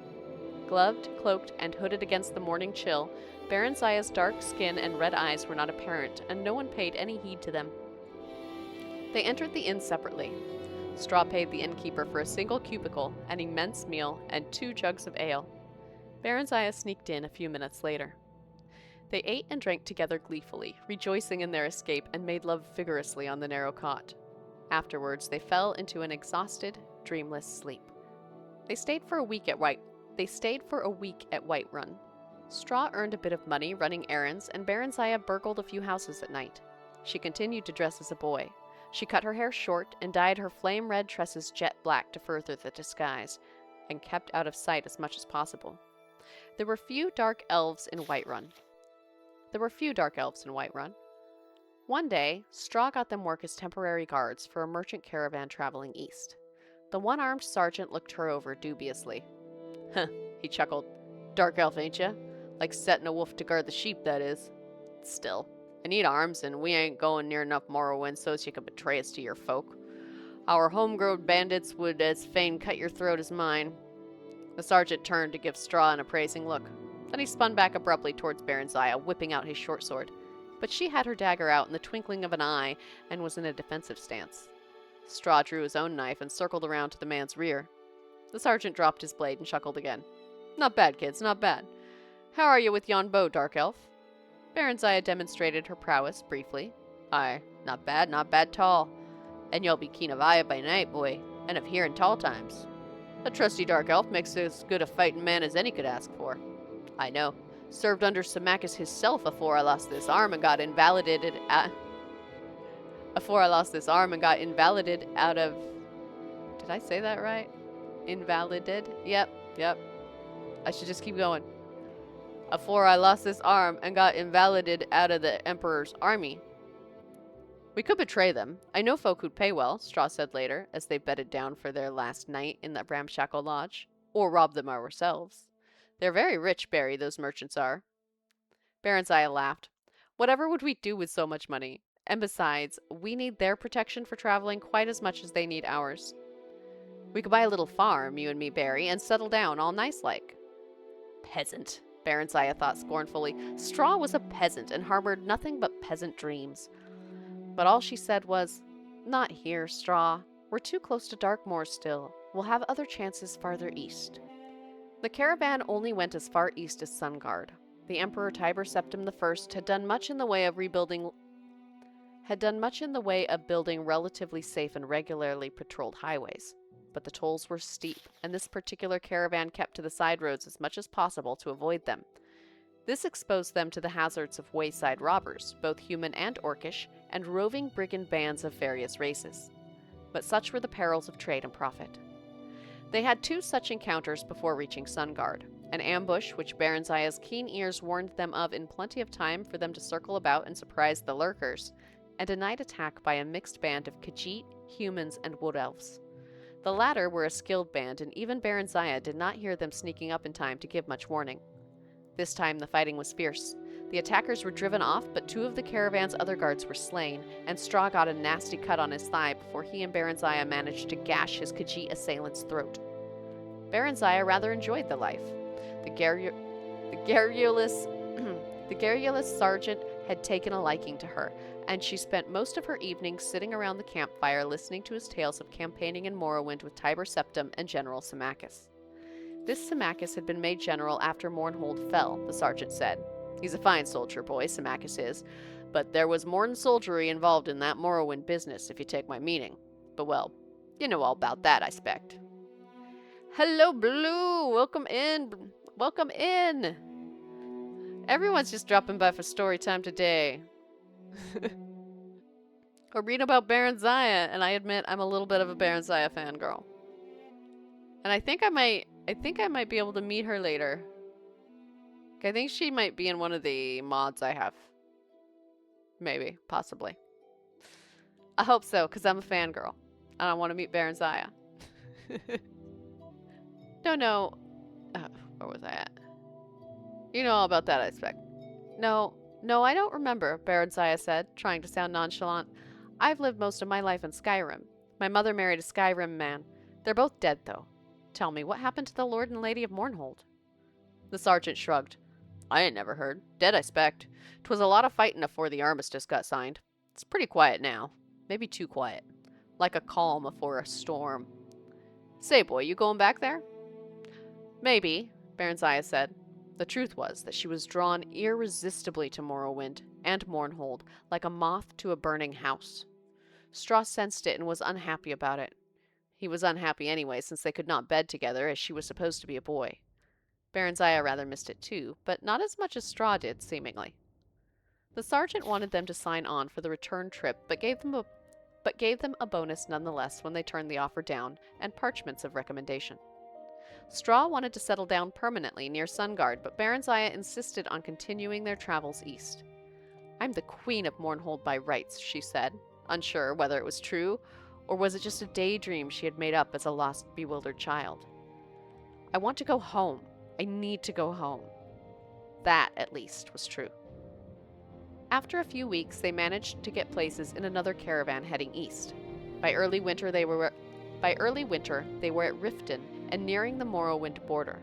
But the weather had grown severe as the days passed, and they were told no merchant caravans would be setting forth till mid-spring. Barenziah stood on top of the city walls and stared across the deep gorge that separated Riften from the snow-clad... Barenziah stood on top of the city walls and stared across the deep gorge that separated Riften from the snow-clad mountain wall guarding Morrowind beyond. Barry, Straw said gently, Mournhold's a long way off yet, nearly as far as we've come already, and the lands between are wild, full of wolves and bandits and orcs and still worse creatures. We'll have to wait for spring. There's Silgrad Tower, Barry said, referring to the dark elven township that had grown up around an ancient minaret guarding the border between Skyrim and Morrowind. The bridge guards won't let me across, Barry. They're crack Imperial troops. They can't be bribed. If you go alone. I won't try and stop you, but what will you do? Silgrad Tower is full of Imperial soldiers. Will you become a washing woman for them? Or a camp follower? No, Barenziah said slowly, thoughtfully. Actually, the idea was not entirely unappealing. She was sure she could earn a modest living by sleeping with the soldiers. She'd had a few adventures of that sort as they crossed Skyrim when she dressed as a woman and slipped away from Straw. She'd only been looking for a bit of variety. Straw was sweet but dull. She'd been startled, but extremely pleased when the men she picked up offered her money afterward. Straw had been unhappy about it, though, and would shout for a while and then sulk for days afterward if he caught her at it. He was quite jealous. He'd even threatened to leave her. Not that he ever did. Or could. But the Imperial Guards were a tough and brutal lot by all accounts, and Barenziah had heard some very ugly stories during their treks. The ugliest of them by far had come from the lips of ex-army veterans around the caravan campfire and were proudly recounted. They'd been trying to shock her and Straw, she realized, but she also comprehended that there was some truth behind the wild tales. Straw hated that kind of dirty talk and hated it more that she had to hear it, but there was a part of him that was fascinated, nevertheless. Barenziah sensed this and encouraged Straw to seek out other women. He said he didn't want anyone else but her. She told him candidly she didn't feel that way about him, but she did like him better than anyone else. Then why do you go with other men? Straw had asked on one occasion. I don't know. Straw sighed. They say dark elven women are like that. Barenziah smiled and shrugged. I don't know. Or no, maybe I do. Yes, I do know. She turned and kissed him affectionately. I guess that's all the explanation there is. Alright, The Real Barenziah. Volume 1. How long did that take? 26 minutes. And I read Volume 2, where Barenziah was taken to the Imperial City, I believe. I believe that's what happened in Volume 2. Yeah. She was being taken to the Imperial City. I'm gonna have a little more water, then get started on Part 3 of The Real Barenziah, which, if I remember correctly, is the long one. So settle in. The Real Barenziah, Part 3. Anonymous. For several days, Barenziah felt a weight of sorrow at her separation from her friends. But by the second week out, her spirits began to rise a little. She found that she enjoyed being on the road again, although she missed Straw's companionship more than she would have thought. They were escorted by a troop of Red Guard knights with whom she felt comfortable, although these were much more disciplined and decorous than the guards of the merchant caravans she had spent time with. They were genial, but respectful toward her, despite her attempts at flirtation. Symmachus scolded her privately, saying a queen must maintain royal dignity at all times. "You mean I'm never to have any fun?" she inquired petulantly. "Aye, not with such as these. They are beneath you. Graciousness is to be desired from those in authority, my lady. Familiarity is not. You will remain chaste and modest while you are at the imperial city." Barenziah made a face. "I might as well be back at Darkmoor Keep. Elves are promiscuous by nature, you know. Everyone says so." The reading possum, right? I love being a reading possum. Thank you for the redeem, Blue. "Everyone's wrong, then. Some are, some aren't. The Emperor, and I, expect you to display both discrimination and good taste. Let me remind you, Your Highness, that you hold the throne of Mournhold not by right of blood, but solely at the pleasure of Tiber Septim. If he judges you unsuitable, your reign will end ere it begins. He requires intelligence, obedience, discretion, and total loyalty of all his appointees, and he favors chastity and modesty in women. I strongly suggest you model your deportment after our good Dreliane. Milady." "I'd as lief be back in Darkmoor," Barenziah snapped resentfully, offended at the thought of emulating the frigid, prudish Dreliane in any way. "That is not an option, Your Highness. If you are of no use to Tiber Septim, he will see to it that you are of no use to his enemies either," the general said portentously. "If you would keep your head on your shoulders, take heed. Let me add that power offers pleasures other than those of carnality and cavorting with base company." He began to speak of art, literature, drama, music, and the grand balls thrown at the imperial court. Barenziah listened with growing interest, spurred on not entirely by his threats. But afterwards she asked timidly if she might continue her study of magic while at the imperial city. Symmachus seemed pleased at this and promised to arrange it. Encouraged, she then said she noted three of their knights' escort were women, and asked if she might train a little with them, just for the sake of exercise. The general looked less delighted at this, but gave his consent, though stressing it would only be with the women. The late winter weather held fair, though slightly frosty, for the rest of their journey, so that they traveled quickly over firm roads. On the last day of their trip, spring seemed to have arrived at last, for there were hints of a thaw. The road grew muddy underfoot, and everywhere one could hear water trickling and dripping faintly but steadily. It was a welcome sound. They came to the great bridge that crossed into the imperial city at sunset. The rosy glow turned the stark white marble edifices of the metropolis a delicate pink.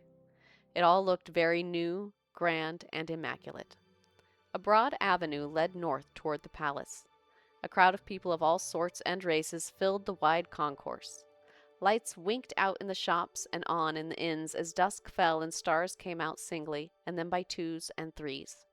Even the side streets were broad and brightly illuminated. Near the palace, the towers of an immense mages' guild hall reared toward the east, while westward, the stained glass windows of a huge tabernacle glittered in the dying light. Symmachus had apartments in a magnificent house, 2 blocks from the palace, past the temple. The Temple of the One, he identified it as they passed it, an ancient Nordic cult that Tiber Septim had revived. He said that Barenziah would be expected to become a member should she prove acceptable to the Emperor. The place was quite splendid, although little to Barenziah's tastes. The walls and furnishings were done in utter pristine white, relieved only by touches of dull gold, and the floors in dully gleaming black marble. Barenziah's eyes ached for color and the interplay of subtle shadings.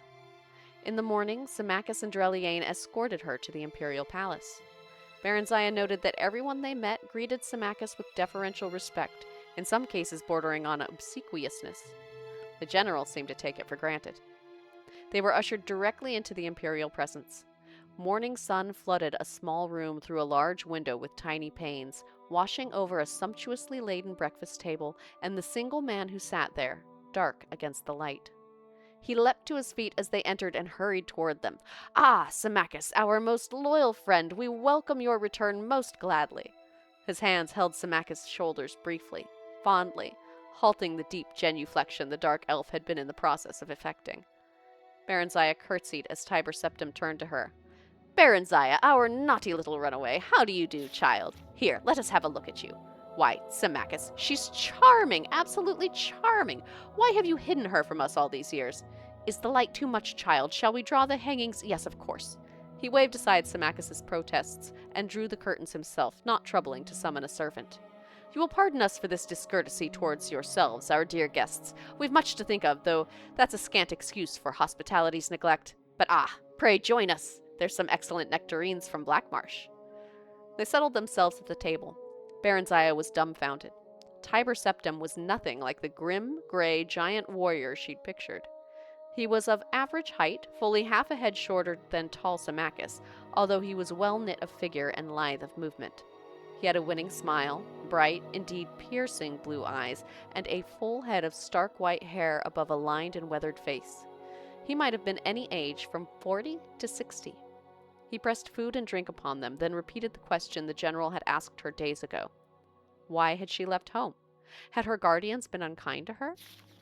"No, Excellency," Barenziah replied. "In truth, no, although I fancied so at times." Symmachus had fabricated a story for her, and Barenziah told it now, although with a certain misgiving. The stable boy Straw had convinced her that her guardians, unable to find a suitable husband for her, meant to sell her off as a concubine in Rehad, and when a Redguard had indeed come, she had panicked and fled with Straw. Tiber Septim seemed fascinated and listened raptly as she provided details of her life as a merchant caravan escort. "Why, 'tis like a ballad," he said. "By the one, we'll have the court bard set it to music. What a charming boy you must have made." "General Symmachus said—" Barenziah stopped in some confusion, then proceeded. "He said, well, that I no longer look much like a boy. I have grown in the past few months." She lowered her gaze in what she hoped approximated maidenly modesty.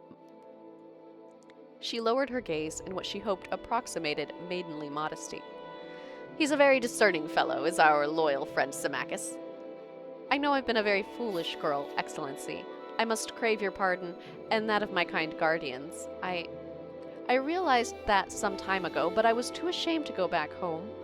But I don't want to return to Darkmoor now, Excellency. I long for Mournhold. My soul pines for my own country." "Our dear child, you shall go home, we promise you.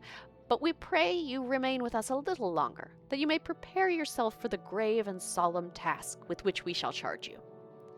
Barenziah gazed at him earnestly, heart beating fast. It was all working just as Symmachus had said it would. She felt a warm flush of gratitude toward him, but was careful to keep her attention focused on the Emperor.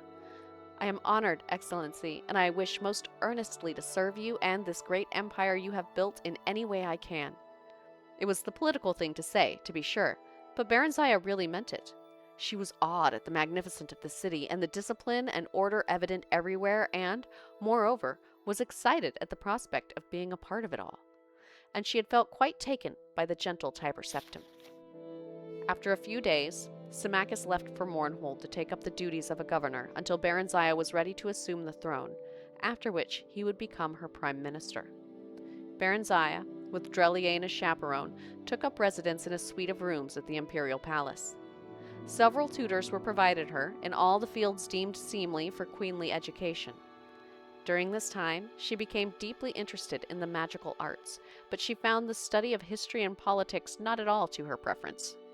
On occasion, she met with Tiber Septim in the palace gardens, and he would unfailingly and politely inquire as to her progress, and chide her, although with a smile, for her disinterest in matters of state.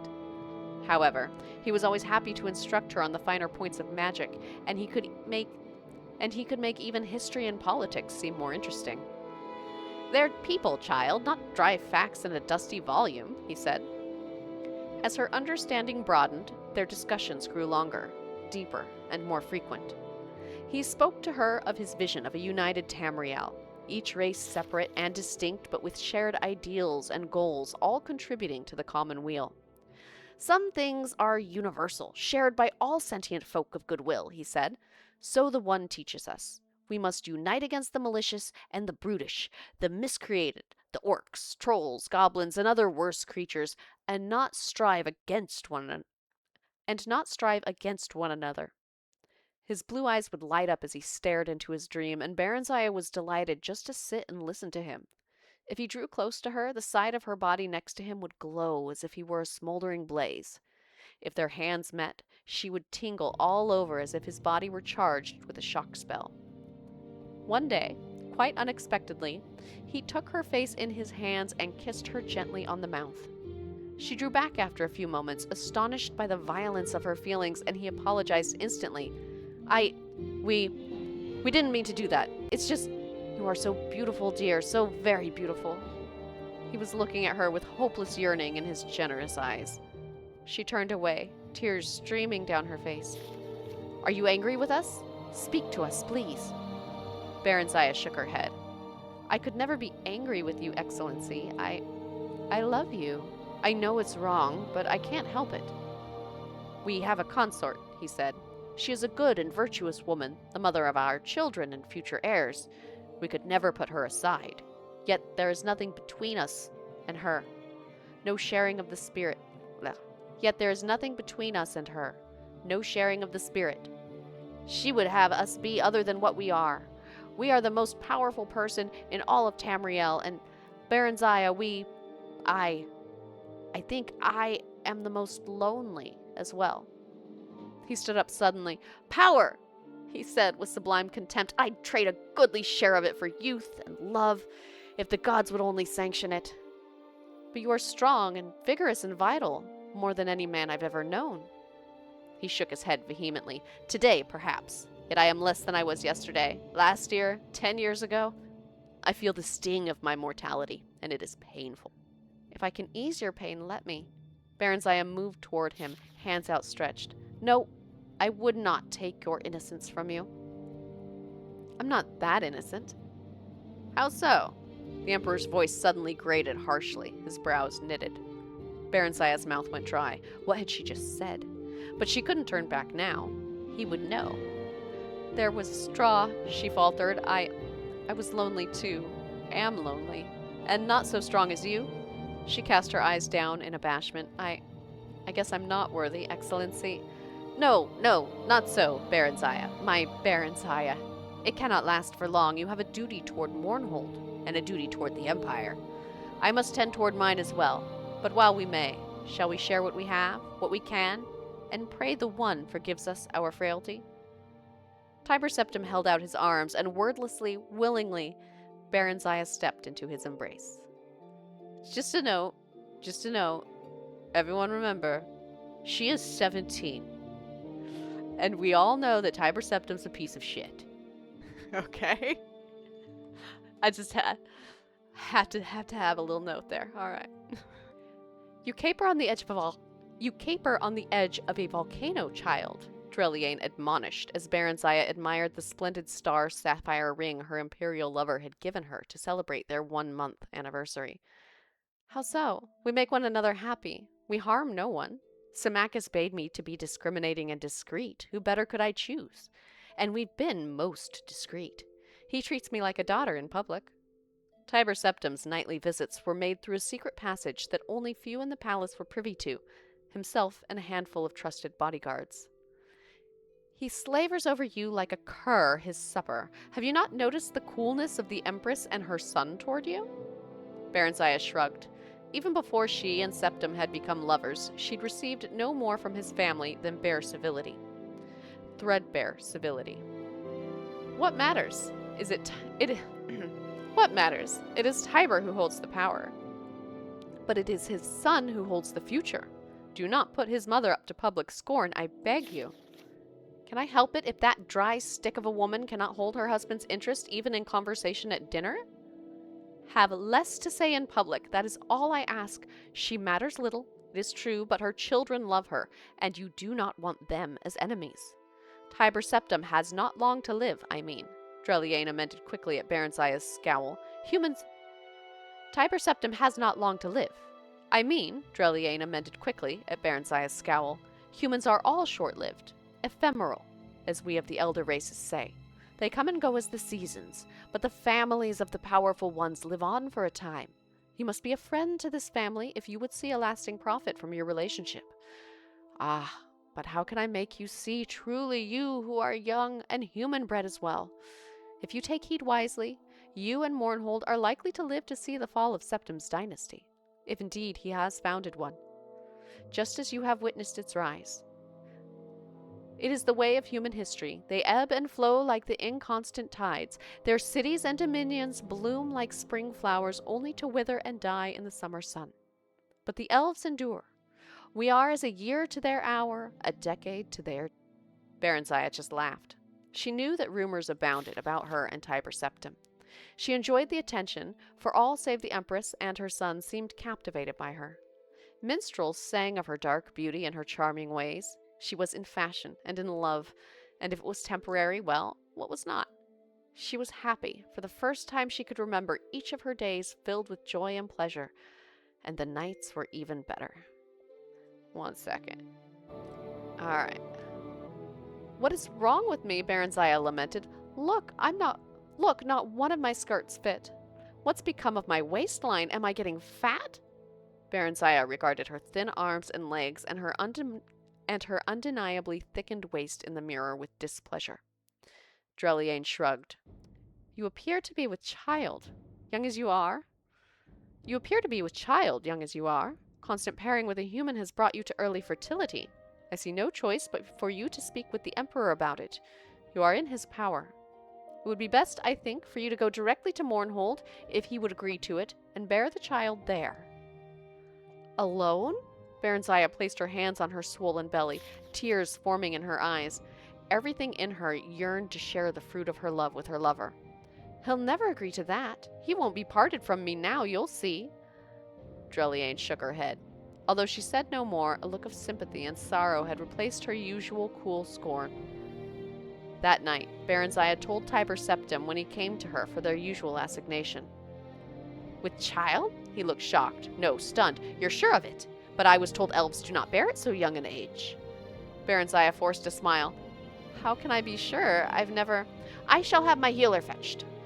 The healer, a high elf of middle years, confirmed that Barenziah was indeed pregnant, and that such a thing had never before been known to happen. It was a testimony to his excellence. It was a testimony to his excellency's potency, the healer said It was a testimony to his excellency's potency, the healer said in sycophantic tones. Tiber Septim roared at him. This must not be, he said. Undo it. We command you. Sire, the healer gaped at him. I may not. Of course you can, you incompetent dullard, the Emperor snapped. It is our express wish that you do so. Barenziah, till then silent and wide-eyed with terror, suddenly sat up in bed. No, she screamed, no, what are you saying? Child, Tiber Septim sat down beside her, his face wearing one of his winning smiles. I am so sorry, truly, but this cannot be. Your issue would be a threat to my son and his sons.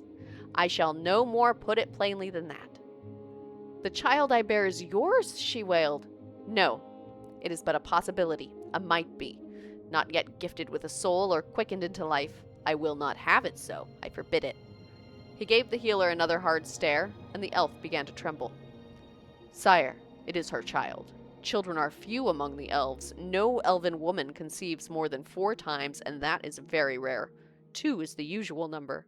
Some bear none, even, and some only 1. If I take this one from her, sire, she may not conceive again. You promised us she would not bear to us. We've little faith in your prognostications. Barenziah scrambled naked from the bed and ran for the door, not knowing where she was going, only that she could not stay. She never reached it. Darkness overtook her. She awoke to pain and a feeling of emptiness, a void where something used to be, something that used to be alive but now was dead and gone forever. Dreliane was there to soothe the pain and clean up the blood that still pooled at times between her legs, but there was nothing to fill the emptiness.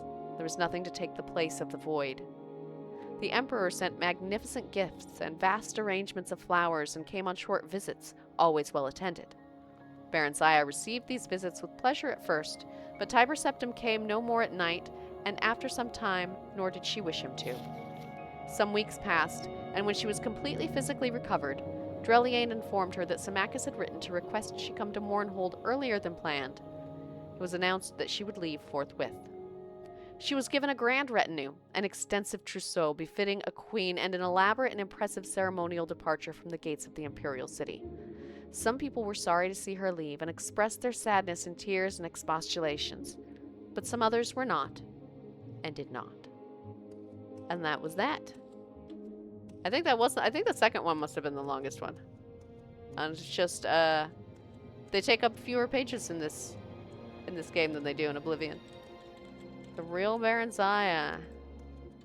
Volume 3. Not now. Alright. So now I'm going to go a little more meticulously through the bookstore. I already checked this one. I've read this one. Comes near. I've read the Antecedents of Dwemer Law. Have I read the Arcturian Heresy? Yes. Oh wait, I think maybe I read these last time, didn't I? Yeah, I think I did. I think I already started there. Okay, what's over here? The Eastern Provinces. Have I read this one? No. Alright, let's read the Eastern Provinces. Dude looked like I was in his way. Watching you. Just called me scum! Like, I have done nothing other than read books without paying for them. Alright. The Eastern Provinces, impartially considered. And even if we overlook the dubious moral and legal justifications for hundreds of years of occupation of these two provinces, what economic or military benefits can we derive from Morrowind and Blackmarsh? Indeed, a few beneficiaries of imperial monopolies in the provinces do profit from the exploitation of their wealth and resources, but does the empire as a whole benefit? Hardly. The vast machinery of the imperial bureaucracies cost far more to maintain than can be recovered in duties and taxes, and the cost of establishing and maintaining the garrisons of the Imperial Legion in the far-flung wilderness posts of these provinces would be cost-effective only if there were evidence of a military threat from the east, but no such evidence exists. No army of Morrowind or Blackmarsh has ever threatened the security of any other imperial province, let alone the security of Cyrodiil itself. In fact, a greater threat to imperial security lies in the idle legions that the taxpayer spends thousands of drakes to support. The generals of these legions, facing no enemies or opposition within the borders of their provinces, may look with ambition to the west, with their loyal veteran troops and coffers fattened by friendly monopolists. No, I said that right. With their loyal veteran troops and coffers fattened by friendly monopolists, they become unpredictable political factors in the uncertainties surrounding the imperial succession. If the occupation of Morrowind and Blackmarsh were motivated by idealistic aspirations, perhaps there might lie some justification for bearing the burden of the Empire. But consider the shame of the Empire's mute acceptance of the unspeakable practice of slavery in Morrowind. Instead of using our Imperial legions to free the wretched Khajiit and Argonian slaves from their dark elf masters, we pay our troopers to protect the indefensible institution of slavery. Within the ebony mines of Morrowind, bloated monopolists under imperial charter exploit slave labor to harvest the outrageous profits assured by rampant graft and corruption. Consider the colossal arrogance of our proposition to bring peace and enlightenment to the East, when in fact we have only brought our armies into lands that have never threatened us, and when we have only exploited the most shameful and evil practices we have found in Morrowind and Blackmarsh, simply to enrich the friends and flatterers of the imperial family. Impartially considered, our occupation of the eastern provinces is morally corrupt, militarily indefensible, and economically ruinous. The only conclusion is that we should disband the Eastern Legions, withdraw the imperial bureaucracies and monopolists from the East, and give these ancient lands and peoples their freedom. Only by doing so may we hope to preserve the fragile ideals and fortunes of Western culture. I think that's a good take. Also, hello, Shiro. I miss saying that hello when you first chatted. Well, you said don't interrupt, so I assumed you didn't want me to stop reading to say hello. But now that I'm not reading, the Eastern Provinces. I think it's really the Eastern Provinces impartially considered, but Let's do the eastern provinces. I hope you're doing well, Shira. Got 2 minutes left till the pre-rolls turn back on. Can I open? No, I can't open the chest. Watch yourself. You'll have no trouble here. I bet he's got more books in the chest. That's the thing. I'm not very sneaky yet, though. I'll have to come back here and sneaky look in his chest. The Firmament, I have read. Reflections on Cult Worship? Let's find out. Yes. Sarione's Sermons I have.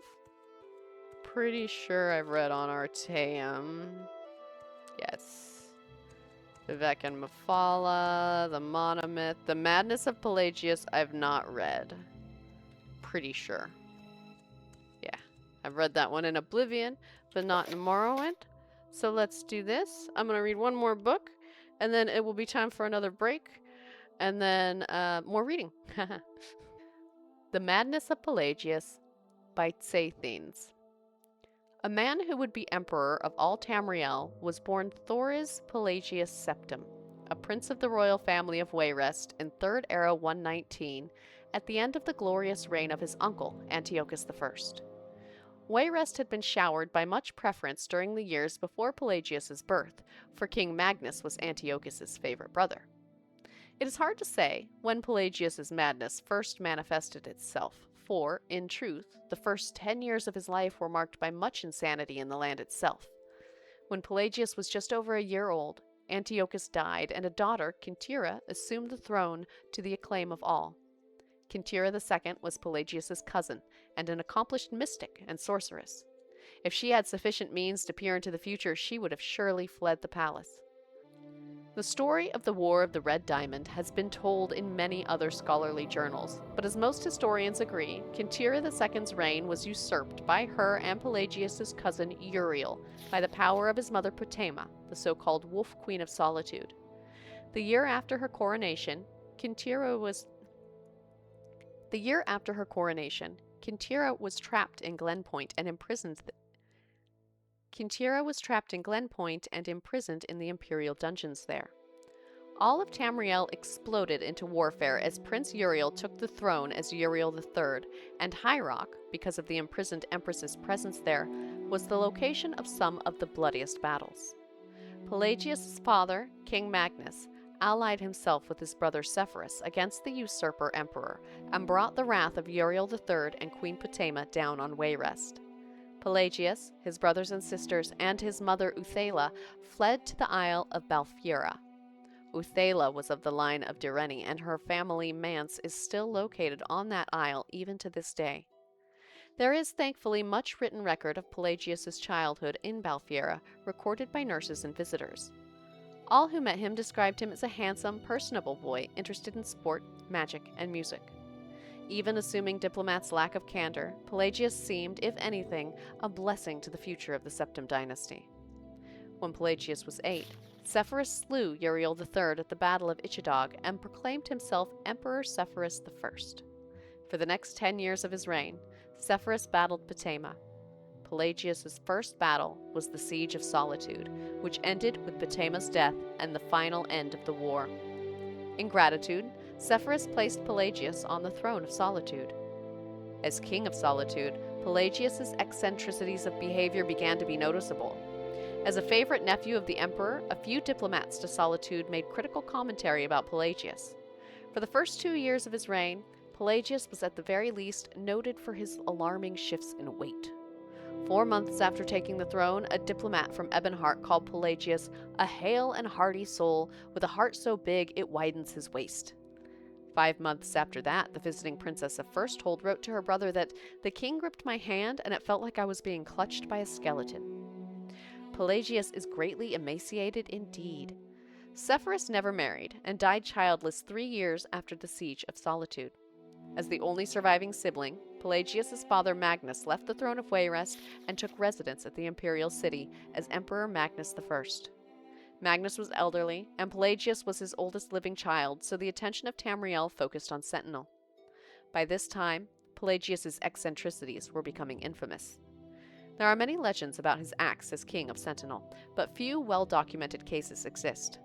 It is known that Pelagius locked the young princes and princesses of Silvanar in his room with him, only releasing them when an unsigned declaration of war was slipped under the door.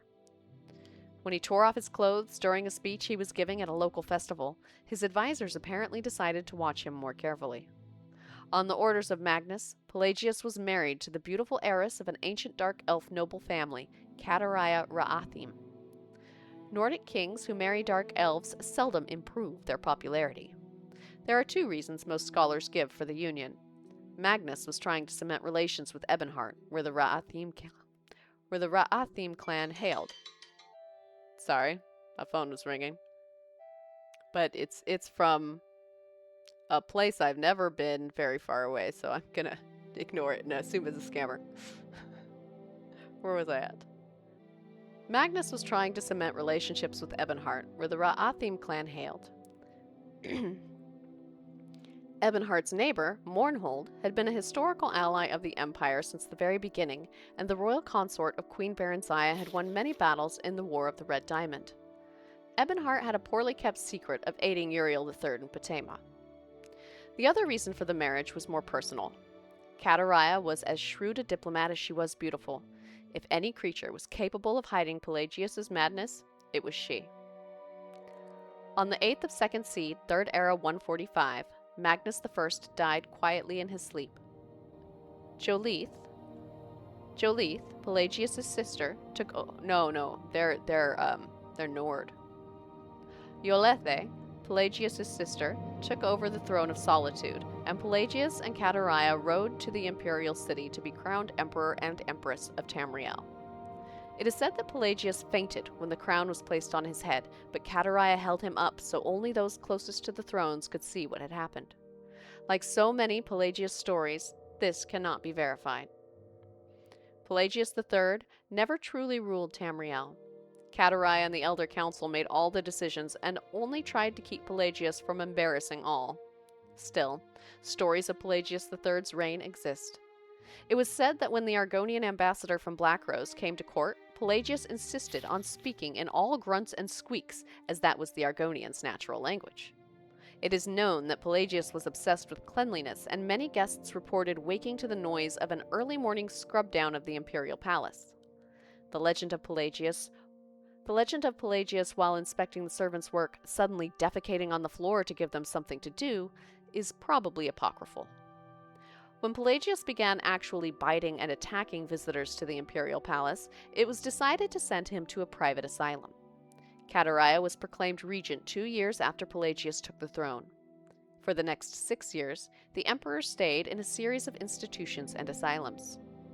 Traitors to the empire have many lies to spread about this period. Whispered stories of hideous experiments and tortures performed on Pelagius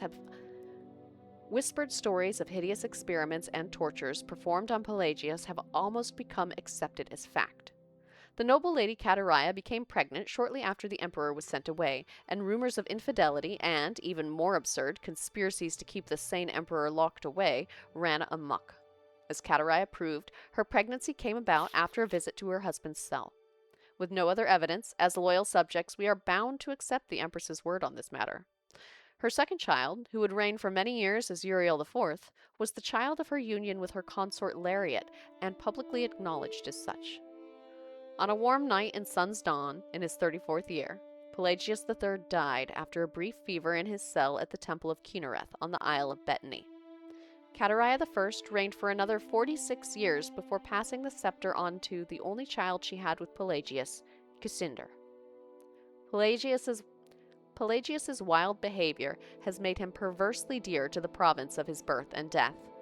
The 2nd of Sun's Dawn, which may or may not be the anniversary of his death, records are not very clear, is celebrated as Mad Pelagius, the time when foolishness of all sorts is encouraged.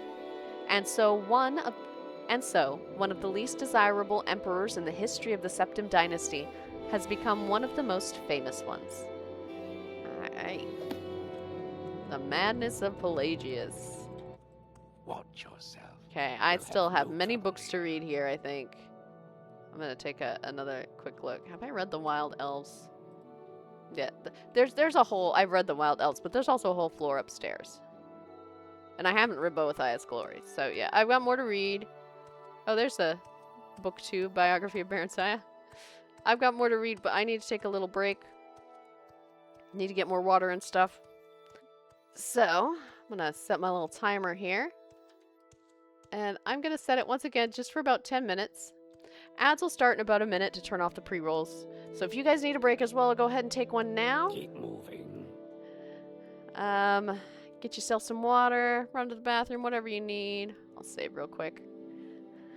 And I will see you back here in 5 to 10 minutes. Probably won't take me the whole 10 minutes. 5 to 10. If you're here for trouble, we're watching you. We're watching you. We're watching you. Here for trouble. Let's not make this...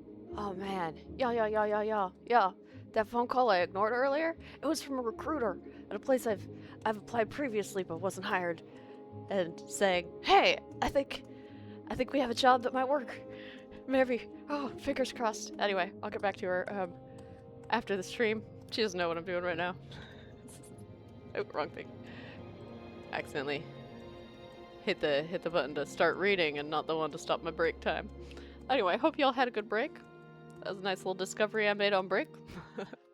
So maybe don't assume everyone's a scammer. You're watching me and you call me scum. Great. Alright, let's read. Boethiah's Glory. Look upon the face of Boethiah and wonder. Raise your arms so that Boethiah may look on them and bestow a blessing. Know that battle is a blessing. Know that death is an eventuality. Know that you are dust in the eyes of Boethiah. Long is the arm of Boethiah, and swift is the blade. Deep is the cut, and subtle is the poison.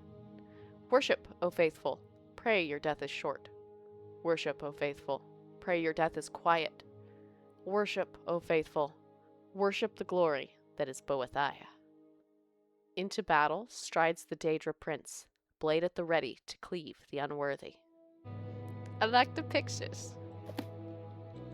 Boethiah's Glory. Alright, Sarioni's sermons. I already checked those. I've read those. Well, are these all the same? Yes. Pilgrim's Path. I've read Pilgrim's Path. On Oblivion. Have I read On Oblivion? I think I have. Oblivion. Keep moving. Yeah, I have. Biography of Barenziah. We know I've read those. Ngasta Kavada Kavakis. I read that. I had a hard time. With that one, but I gave it a good go. Alright. Upper level. Is there more back here? No, this is gonna be the door, isn't it? Yeah, that's just the door. Okay. So I'm gonna start here, and I'm gonna work my way around the room. Just trying to read everything without having to buy them. Let's see if my sister likes them. Okay. The doors of the spirit. You're in the way! Annotated Annuad. The Old Ways. Oh, have I read that one? That one looks like it might be new. Let's see. Old Ways. No. I have not read The Old Ways. Alright. The Old Ways. By Celerus the Lore Master. We who know the old ways are well aware of the existence of a spiritual world invisible to the unenlightened. Just as one living in a kingdom but unaware of the political machinations underneath may see a new tax or battle preparation as the caprices of fortune, many observe floods, famines, and madness with helpless incomprehension. This is deplorable. As the great Kulian Darnazan moaned, the power of ignorance can shatter ebony like glass. What, after all, is the origin of these spiritual forces that moves the invisible strings of Mundus? Any neophyte of Artaeum knows that these spirits are our ancestors, and that, while living, they too were bewildered by the spirits of their ancestors, and so on back to the original Acarii. The Daedra and gods to whom the common people turn are no more than the spirits of superior men and women whose power and passion granted them great influence in the afterworld. Certainly, this is our truth and our religion, but how does it help us in our sacred duty of Salifrenian Salifernse. But how does it help us in our sacred duty of Salifernse, or providing grave and faithful counsel to lesser men? Primarily, it is easy to grasp the necessity of both endowing good men with great power and making powerful men good. We recognize the multiple threats that a strong tyrant represents: breeds cruelty, which feeds the Daedra Boethiah, and hatred, which feeds the Daedra Vernema. If he should die having performed a particularly malevolent act, he may go to rule in oblivion. And worst of all, he inspires other villains to thirst after power and other rulers to embrace villainy. Knowing this, we have developed patience in our dealings with such despots. They should be crippled, humiliated. Impoverished, imprisoned. Other counselors may advocate assassination or warfare, which, aside from its spiritual insignificance, is expensive and likely to inflict at least as much pain on the innocents as the brutish dictator. No, we are intelligence gatherers, dignified diplomats, not revolutionaries. How, then, are our counselors faithful? We are faithful only to the old ways. It is essential always to remember the spiritual world while keeping our eyes open in the physical one. Performing the rites of Morrowind on the second of Hearthfire and the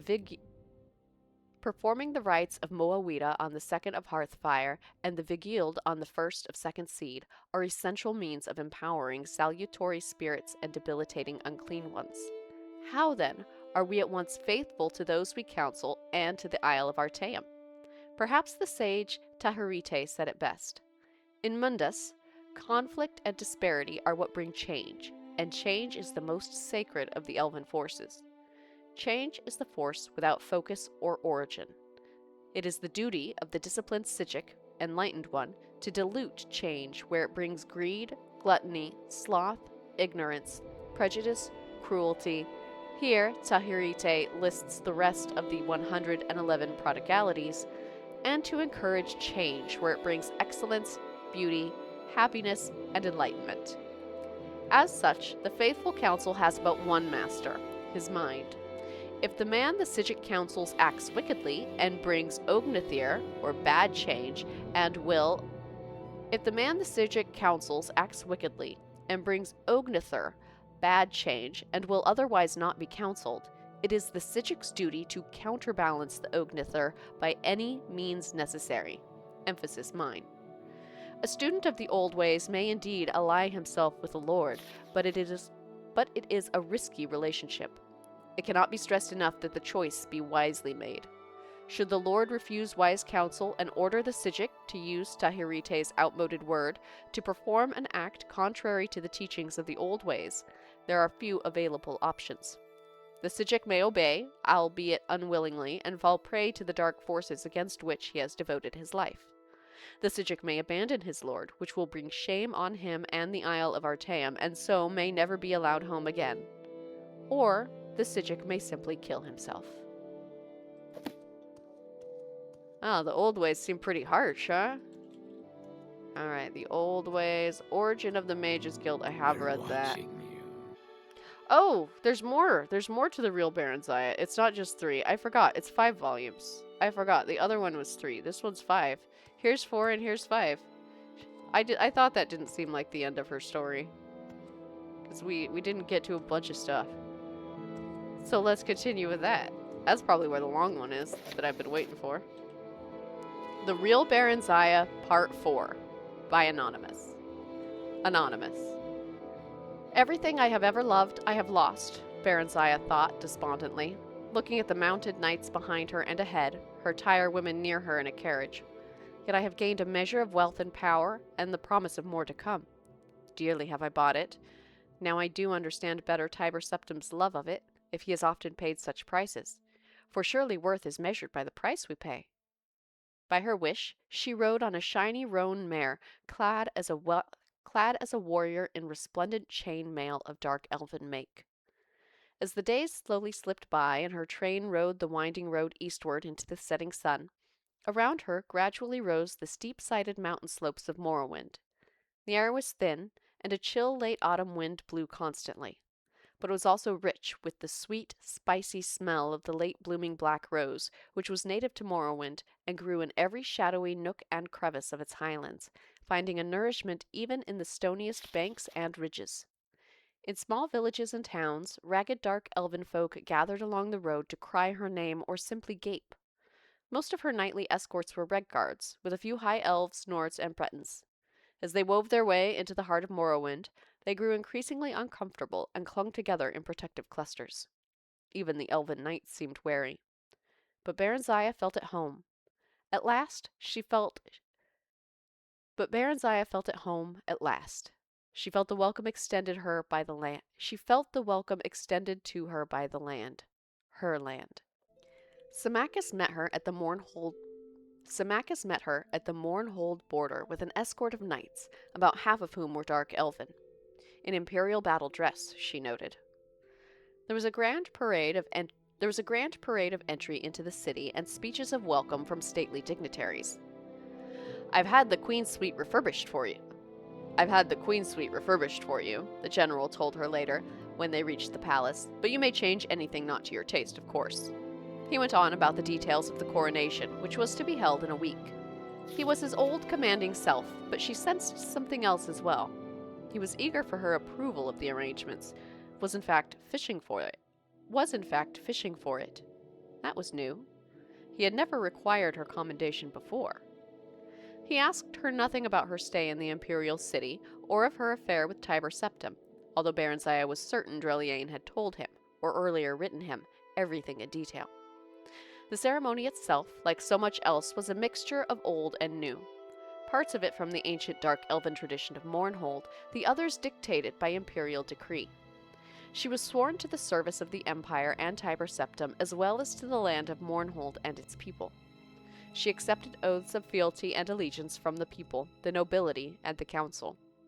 This last was composed of a blend of imperial emissaries, advisors as they were called, and native representatives of the Mournhold people, who were mostly elders in accordance with elven custom.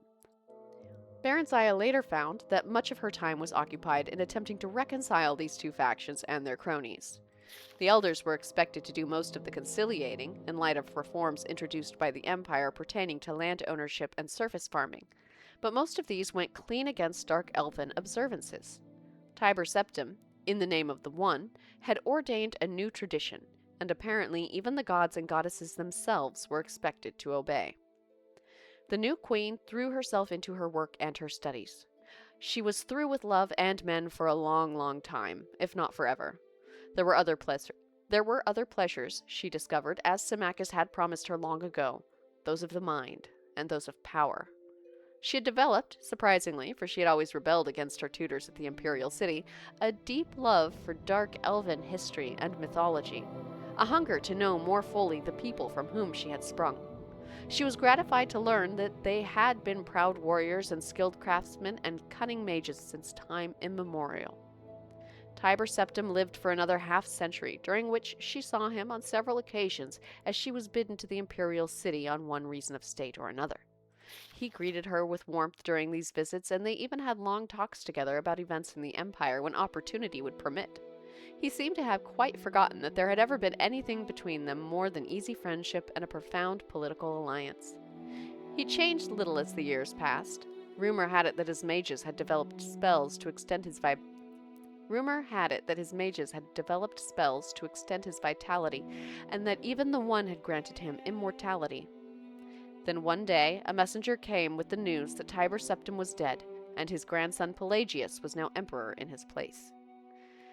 They heard the news in private, she and Symmachus. The sometime imperial general and now her trusted prime minister took it stoically, as he took most everything.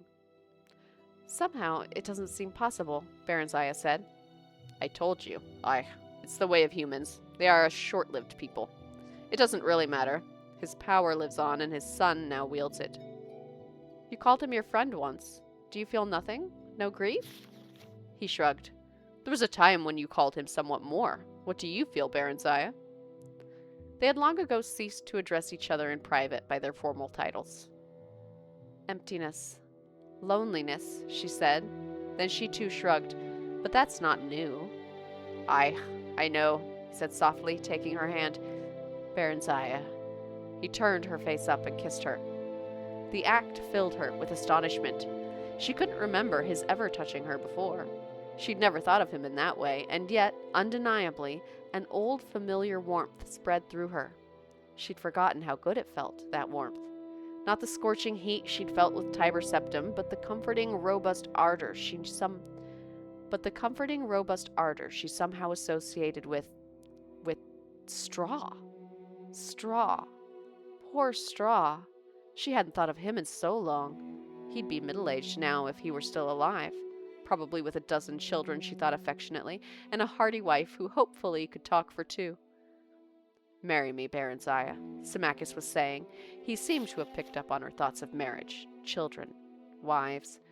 I've worked and toiled and waited long enough, haven't I? Marriage. A peasant with peasant dreams. The thought appeared in her mind clear and unbidden. Hadn't she used those very same words to describe straw so very long ago? And yet, why not? If not Symmachus, who else? Many of the great noble families of Morrowind had been wiped out in Tiber Septim's Great War of Unification before the treaty. Dark elven rule had been restored, it was true, but not the true nobility. Most of them were upstarts like Symmachus, and not even half as good or deserving as he was. He had fought to keep Mournhold whole and hale when their so-called counselors would have picked at its bones, sucked them dry as Ebonheart had been sucked dry. He'd fought for Mournhold, fought for her, while she and the kingdom grew and thrived. She felt a sudden rush of gratitude and, undeniably, affection.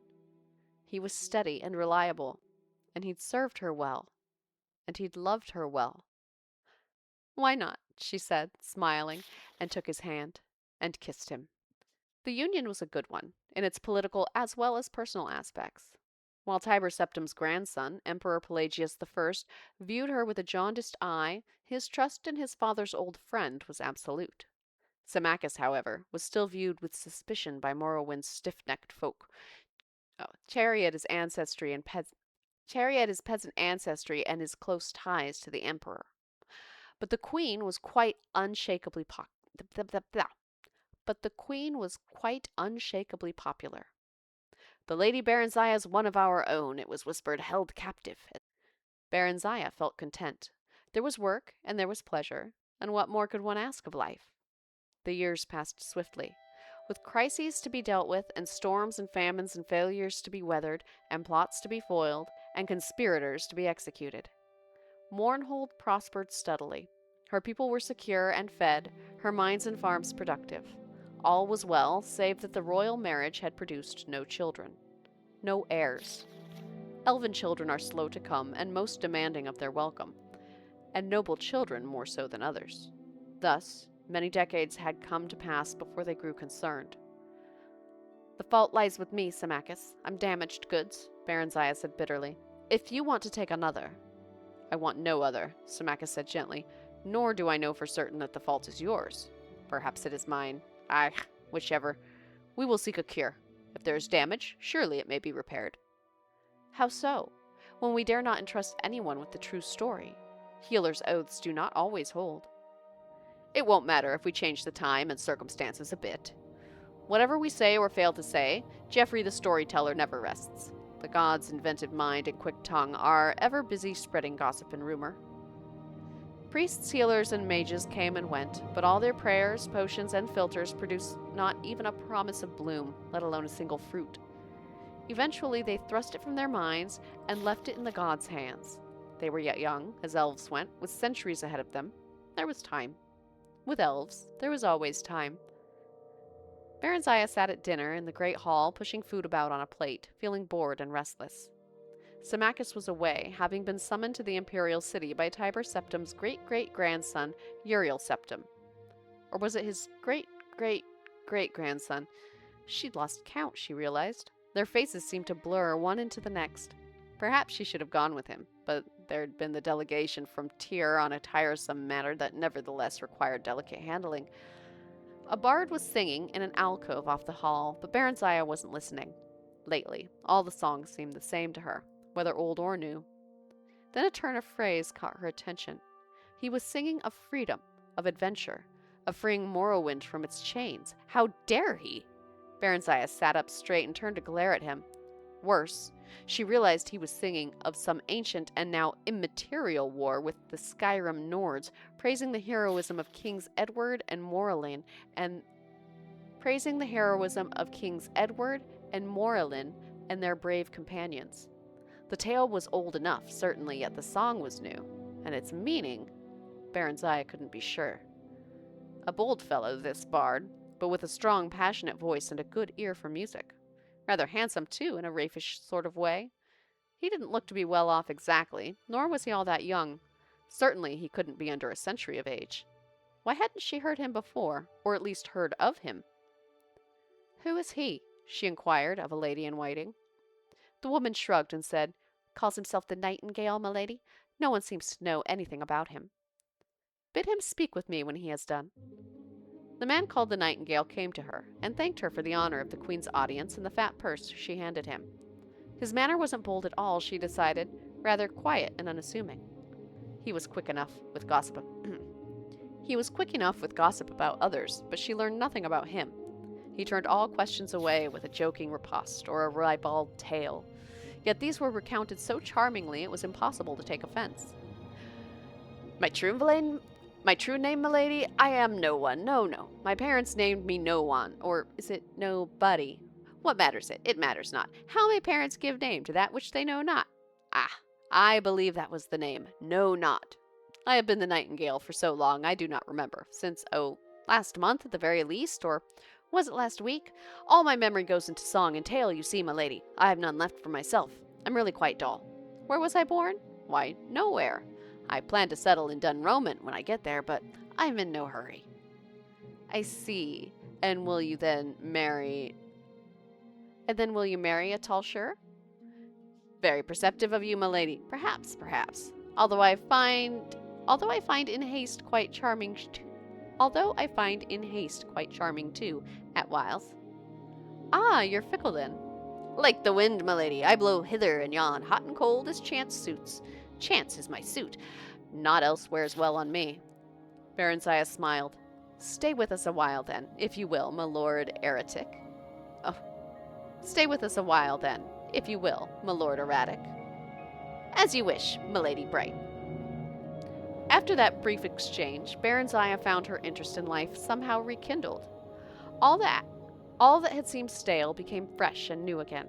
She greeted each day with zest, looking forward to conversation with the Nightingale and the gift of his song. Unlike other bards, he never sang her praises, nor other women's, but only of high adventure and bold deeds. When she asked him about this, he said, What greater praise of your beauty could you ask, my lady, than that which your own mirror gives you? And if words you would have, you have those of the greatest, of those greater than my callow self. How should I vie with them, I, who was born but a week gone by? For once they were speaking privately. The Queen, unable to sleep, had summoned him to her chamber so that his music might soothe her. You are lazy and a coward, sirrah. You are lazy and a coward, sirrah, else I hold no charm for you. My lady, to praise you, I must know you. I can never know you. You are wrapped in enigma, in clouds of enchantment. Nay, not so. Your words are what weave enchantment. Your words and your eyes. And your body. Know me if you will. Know me if you dare. He came to her then. They lay close, they kissed, and they embraced. Not even Barenziah truly knows Barenziah, he whispered softly. So how may I? My lady, you seek and know it not, nor yet for what? What would you have that you have not? Passion, she answered back. Passion and children born of it. And for your children what? What birthright might be theirs? Freedom, she said, the freedom to be what they would be. Tell me, you who seem wisest to these eyes and ears, and the soul that knits them, where may I find these things? One lies beside you, the other beneath you. But would you dare stretch out your hand that you might take what could be yours and your children's? Symmachus. In my person lies the answer to part of what you seek. The other lies hidden below us, in these your very kingdom's minds, that which will grant us the power to fulfill and achieve our dreams, that which Edward and Morrowind between them used to free High Rock and their spirits from the hateful domination of the Nords. If it be properly used, milady, none may stand against it, not even the power the Emperor controls. Freedom, you say? Barenziah, freedom it gives from the chains that bind you. Think on it, milady. He kissed her again, softly, and withdrew. You're not leaving, she cried out. Her body yearned for him. For now, he said. Pleasures of the flesh are nothing besides what we might have together. I would have you think on what I have just said. I don't need to think. What must we do? What preparations must be made? Why, none. The mines may not be entered freely, it is true, but with the queen at my side, who can stand athwart? Once below, I can guide you to where this thing lies, and lift it from its resting place. Then the memory of her endless studies slid into place. The horn of summoning, she whispered in awe. Is it true? Could it be? How do you know? I've read that it's buried beneath the measureless caves of Daggerfall. Nay, long have I studied this matter. Ere his death, King Edward gave the horn for safekeeping into the hand of his old friend King Morrowind. He in turn secreted it here in Mournhold, under the guardianship of the god Effin, whose birthplace and bailiwick this is. Now you know what it has cost me many a long year and weary mile to discover. But the god? What of Effin? Trust me, milady heart, all will be well. Laughing softly, he blew her a last kiss and was gone. On the morrow, they passed the guards at the great portals that led into the mines and further below. Under pretense of her customary tour of inspection, Barenziah, unattended but for the nightingale, ventured into cavern after subterranean cavern. Eventually, they reached what looked like a forgotten sealed doorway, and upon entering found that it led to an ancient part of the workings, long abandoned. The going was treacherous, for some of the old shafts had collapsed, and they had to clear a passage through the rubble or find a way around the more impassable piles. Vicious rats and huge spiders scurried here and there, sometimes even attacking them, but they proved no match for Barenziah's firebolt spells or the nightingale's quick dagger. We've been gone too long, Barenziah said at length. They'll be looking for us. What will I tell them? Whatever you please, the nightingale laughed. You are the queen, aren't you? The Lord Symmachus. That peasant obeys whoever holds power. Always has, always will. We shall hold the power, my lady love. His lips were sweetest wine, his touch both fire and ice. Now, she said, take me now, I'm ready. Her body seemed to hum, every nerve and muscle taut. Not yet, not here, not like this. He waved around, indicating the aged, dusty debris and grim walls of rock. Just a little while longer. Reluctantly, Barenziah nodded her assent. They resumed walking. Here, he said at last, pausing before a blank barrier. Here it lies. He scratched a rune in the dust, his other hand weaving a spell as he did so. The wall dissolved. It revealed an entrance to some ancient shrine. In the midst stood a statue of a god, hammer in hand, poised above an adamantium anvil. By my blood, Effin, the nightingale cried, I bid thee waken! Morrowind's heir of Ebonheart am I, last of the royal line, sharer of thy blood. At Morrowind's last need, with all of Elvendom in dread peril of their selves and souls, release to me that guerdon which thou guardst. Now I do bid thee strike! At his final words, the statue glowed and quickened. The blank stone eyes shone a bright red. The massive head nodded. The hammer smote the anvil, and it split asunder with a thunderous crash, the stone god itself crumbling. Barenziah clapped her hands over her ears and crouched down, shaking terribly and moaning out loud. Welcome in, alone in dystopia. Yes, we're in Jobasha's bookshop. The nightingale strode forward boldly and clasped the thing that lay among the ruins with a roar of ecstasy. He lifted it high. Someone's coming, Barenziah cried in alarm, then noticed for the first time what it was he was holding aloft. Wait, that's not the horn. It's a staff. Indeed, milady, you see truly at last. The nightingale laughed aloud. I am sorry, milady sweet, but I must leave you now. Perhaps we shall meet again one day. Until then, Symmachus, he said to the he said to the mail-clad figure who had appeared behind them. "She is all yours. You may claim her back." "No!" Barenziah screamed. She sprang up and ran toward him, but he was gone, winked out of existence, just as Symmachus, claymore drawn, reached him. His blade cleaved a single stroke through empty air. Then he stood still as if taking the stone god's place. Barenziah said nothing, heard nothing, saw nothing, felt nothing. I'm like Belle in Beast's library. Yes. It's been a wonderful 3 hours of just reading so far.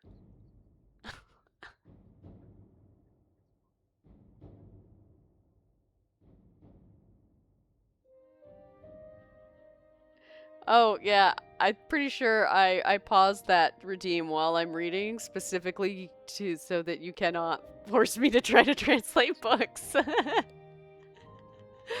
I thought that went through Mela. But thank you for the text to speech redeem. I foresaw that one. I'm not quite good enough at the Spanish to be able to translate them. But also, I'm recording them for YouTube.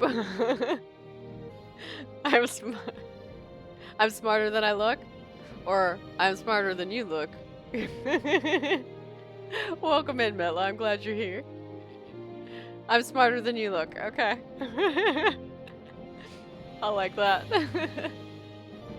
Alright, I should probably get back to reading this one, huh? So I've got this book and I've got one more book. And then that might end the stream because I'm getting hungry.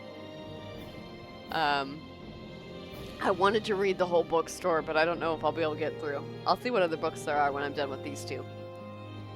But let's finish up the real Barenziah. Symmachus told the half-dozen or so elves who had accompanied him that the nightingale and Queen Barenziah had lost their way and had been set upon by giant spiders. That the nightingale had lost his footing and fallen into a deep crevice, which closed over him. That his body could not be recovered. That the queen had been badly shaken by the encounter and deeply mourned the loss of her friend, who had fallen in her defense. Such was Symmachus's presence and power of command that the slack-jawed knights, none of whom had caught more than a glimpse of what happened, were convinced that it was all exactly as he said. The queen was escorted back to the palace and taken to her chamber, whereupon she dismissed her servants in waiting. She sat still before her mirror for a long time, stunned, too distraught to even weep. Symmachus stood watching over her. "Do you have any idea at all what you have just done?" he said finally, flatly, coldly. "You should have told me," Barenziah whispered. "The Staff of Chaos! I never dreamed it lay here. He said... A mewling escaped her lips, and she doubled over in despair. "Oh, what have I done? What have I done? What happens now? What's to become of me, of us?" "Did you love him?" Yes. Oh, my Symmachus, the gods have mercy on me, but I did love him. Did. But now I don't know. I'm not sure. Symmachus's hard-lined face softened slightly, and his eyes glittered with new light, and he sighed. "Aye, that's something then. You will become a mother yet if it's within my power. As for the rest, Barenziah, my dearest Barenziah, I expect you have loosed a storm upon the land. It's been a while yet in the brewing. But when it comes, it'll be a while yet in the brewing, but when it comes, we'll weather it together, as we always have." He came over to her then, and stripped her of her clothing, and carried her to the bed. Out of grief and longing, her enfeebled body responded to his brawny one as it never had before, pouring forth all that the nightingale had wakened to life in her, and in so doing, calming the restless ghosts of all he had destroyed. She was empty and emptied, and then she was filled, for a child was planted and grew within her. As her son flourished in the womb, so did her feeling toward patient, faithful, devoted Symmachus, which had been rooted in long friendship and unbroken affection, and which now, at last, ripened into the fullness of true love. 8 years later they were again blessed, this time with a daughter. Directly after the nightingale's theft of the Staff of Chaos, Symmachus sent urgent secret communiques to Uriel Septim. He had not gone himself, as he normally would have, choosing instead to stay with Barenziah during her fertile period to father a son upon her. For this, and for the theft, he suffered Uriel Septim's temporary disfavor and unjust suspicion. Spies were sent in search of the thief, but the nightingale seemed to have vanished whence he had come, wherever that was. Dark elf in part, perhaps, said Barenziah, but part human too, I think, in disguise. Else I would not have come so quickly to fertility.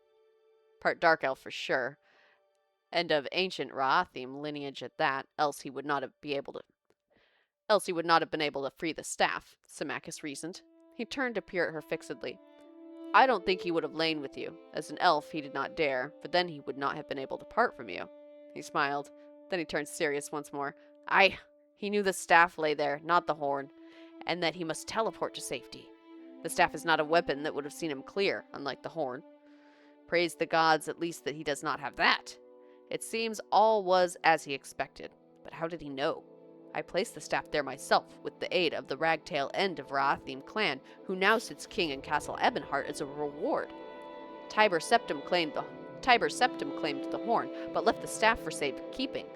Aye, now the nightingale can use the staff to sow seeds of strife and dissension wherever he goes, if he wishes. Yet that alone will not gain him power. That lies with the horn and the ability to use it.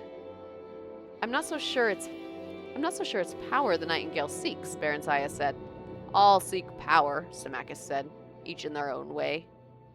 Not I, she answered. I, my lord, have found that for which I sought. Okay, the real Barenziah. Volume 4. No, 4, not 5. Keep moving. No, I'm gonna stand here longer. Then read this. Deal with it. Oop. Ah! We hit the right things. There we go. The Real Barenziah, Part 5. Anonymous. As Symmachus had predicted, the theft of the Staff of Chaos had few short-term consequences. The current emperor, Uriel Septim, sent some rather stiff messages expressing shock and displeasure at the staff's disappearance and urging Symmachus to make every effort to locate its whereabouts and communicate developments to the newly appointed imperial battle mage Yegar Tharn, in whose hands the matter had been placed. Tharn, Symmachus thundered in disgust and frustration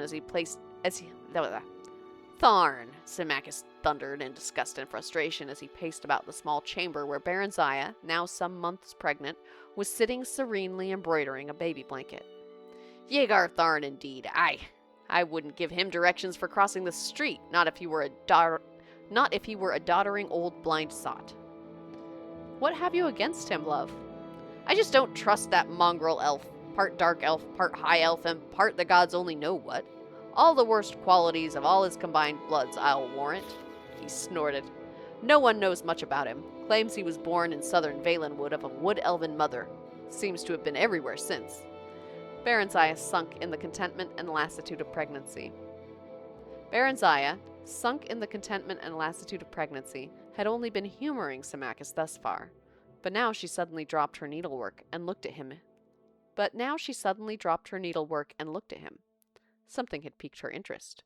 Symmachus. Could this Yegar Tharn have been the nightingale disguised? Symmachus thought this over before replying. Nay, my love. Human blood seems to be the one missing component in Tharn's ancestry. To Symmachus, Barenziah knew, that was a flaw. Her husband despised wood elves as lazy thieves and high elves as effete intellectuals. But he admired humans, especially Bretons, for their combination of pragmatism, intelligence, and energy. The Nightingales of Ebonheart, of the Ra'athim clan, House Halalu, the House of Mora in particular, I'll be bound. That house has had human blood in it since her time. Ebonheart was jealous that the staff was laid here when Tiber Septim took the Horn of Summoning from us. Barenziah sighed a little. The rivalry between Ebonheart and Mournhold reached back almost to the dawn of Morrowind's history. Once the two nations had been one, all the lucrative mines held in fief by the Ra'athims, whose nobility retained the high kingship of Morrowind.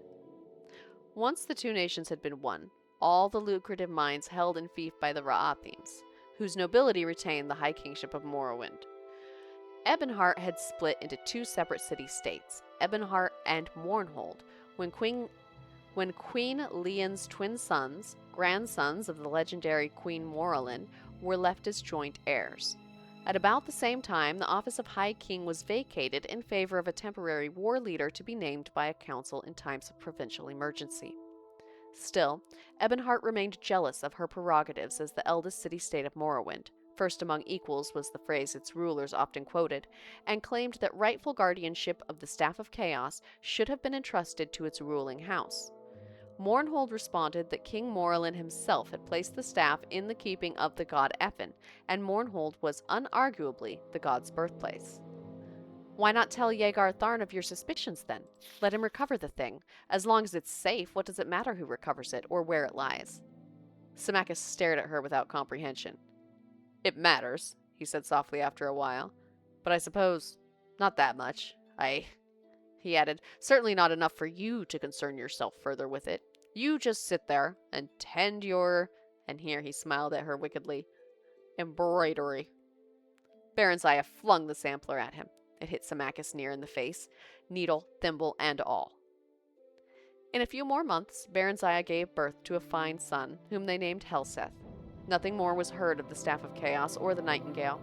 If Ebonheart had the staff in its possession, they certainly did not boast of it. The years passed swiftly and happily. Helseth grew tall and strong. He was much like his father, whom he worshipped. When Helseth was 8 years old, Barenziah bore a second child, a daughter, to Symmachus' lasting delight. Helseth was his pride, but little Morgiah, named for Symmachus' mother, held his heart. Sadly, the birth of Morgiah was not the harbinger of better times ahead. Relations with the Empire slowly deteriorated for no apparent reason. Taxes were raised and quotas increased with each passing year. Symmachus felt that the emperor suspected him of having had a hand in the staff's disappearance and sought to prove his loyalty by making every effort to comply with the escalating demands. He lengthened working hours, raised tariffs, and even made up some of the difference from both the royal exchequer and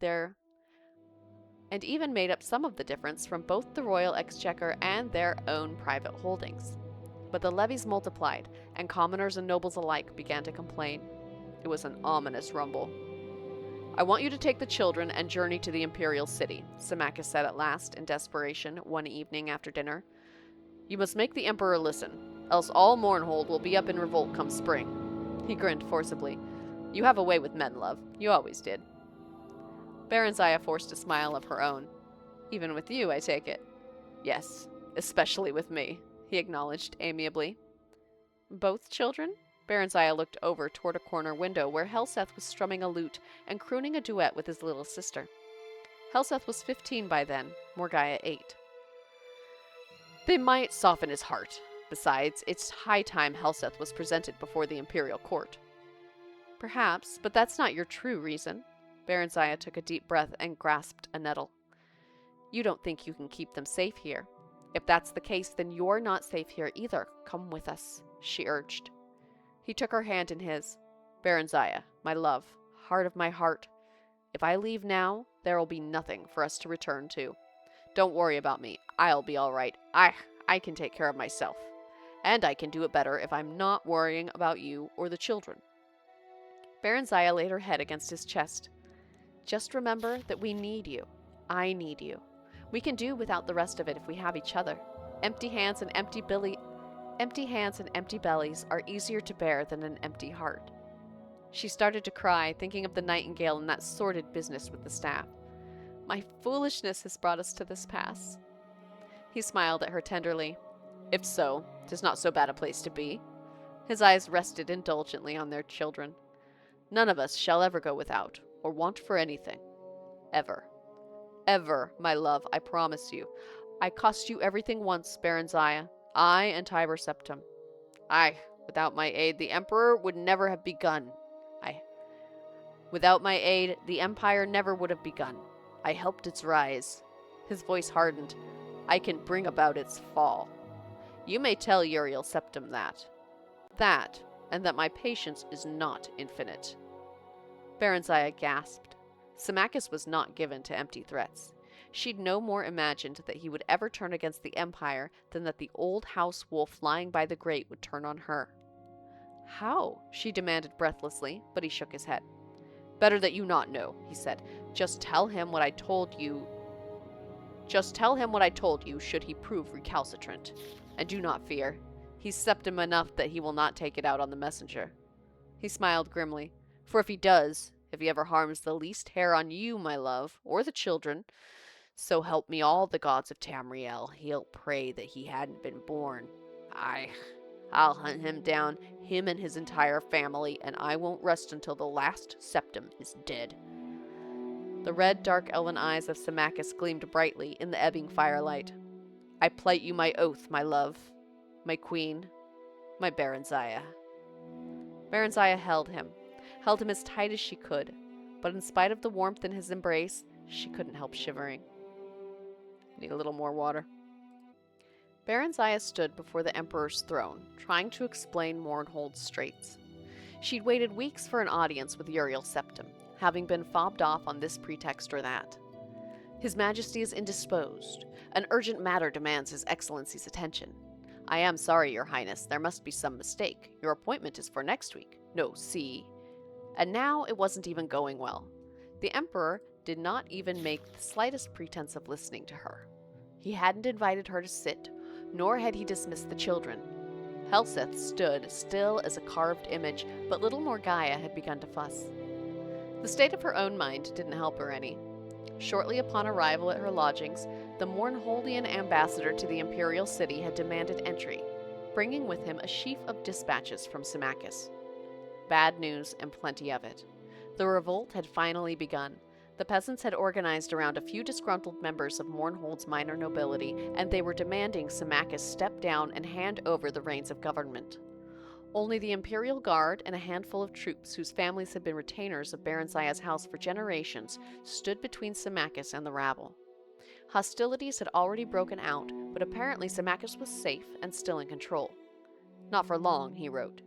He entreated Barenziah to try her best with the Emperor, but in any case, she was to stay in the imperial city until he wrote to tell her it was safe to go back home with the children. She had tried to barge her way through the imperial bureaucracy, with little success. And to add to her growing panic, all news from Mournhold had come to a sudden stop. Tottering between rage at the Emperor's numerous majordomos and fear of the fate awaiting her and her family, the weeks had passed by tensely, agonizingly, remorselessly. Then one day, the Mournholdian ambassador came calling to tell her she should expect news from Symmachus the following night at the latest, not through the regular channels, but by Nighthawk. Seemingly by the same stroke of luck, she was informed that same day by a clerk from the imperial court that Uriel Septim had finally consented to grant her an audience early on the morrow. The Emperor had greeted the three of them when they came into the audience chamber with a too bright smile of welcome that nonetheless didn't reach his eyes. Then, as she presented her children, he had gazed at them with a fixed attention that was real yet somehow inappropriate. Barenziah had been dealing with humans for nearly 500 years now and had developed the skill of reading their expressions and movements that was far beyond what any human could ever perceive.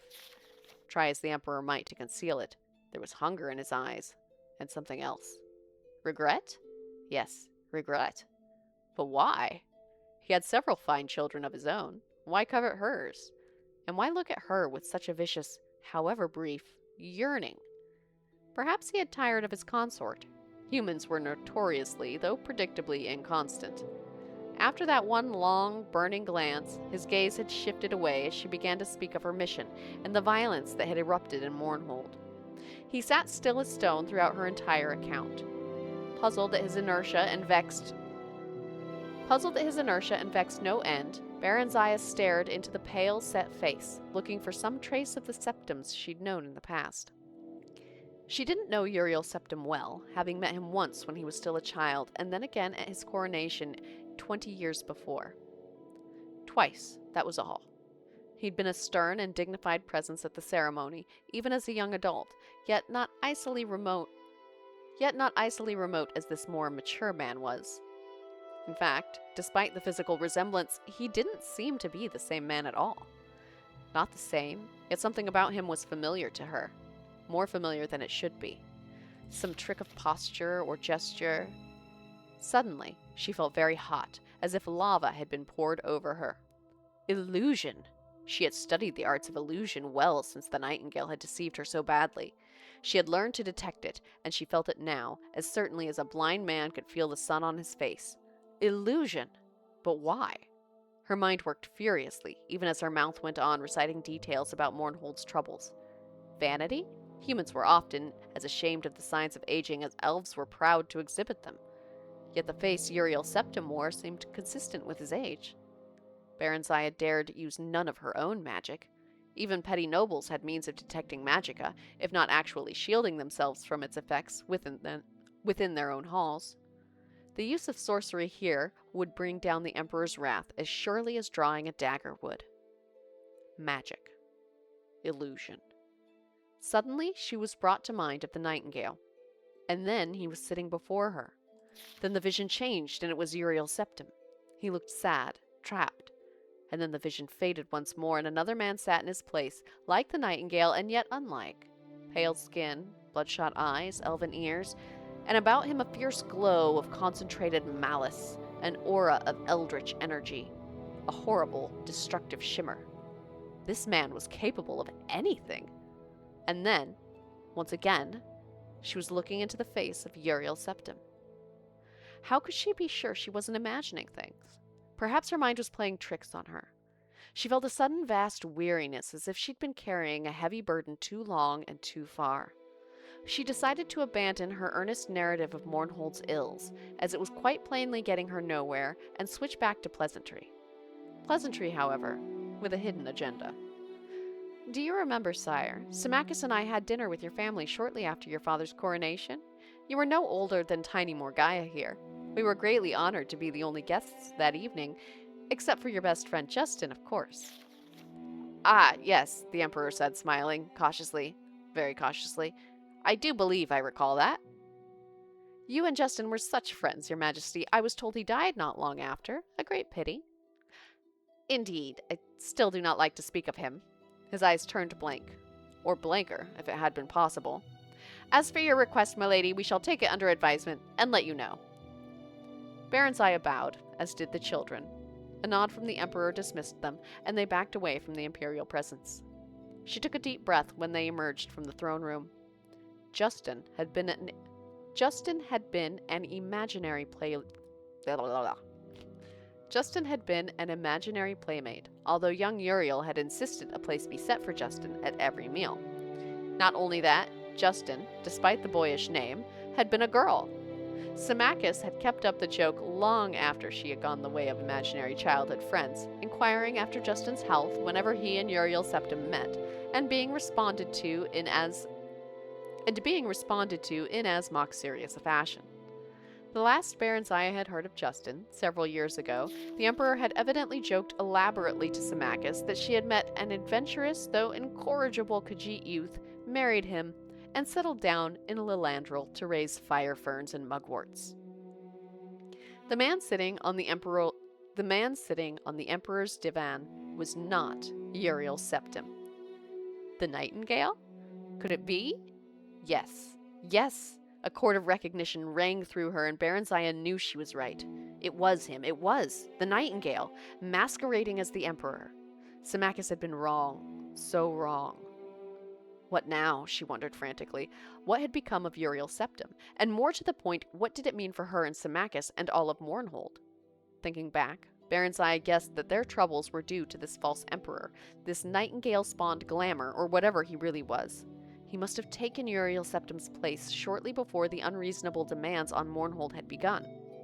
That would explain why relations had deteriorated for so long, as humans reckoned time, long after her disapproved liaison with Tiber Septim. The nightingale knew of Symmachus's famed loyalty to and knowledge of the Septim house, and was effecting a preemptive strike.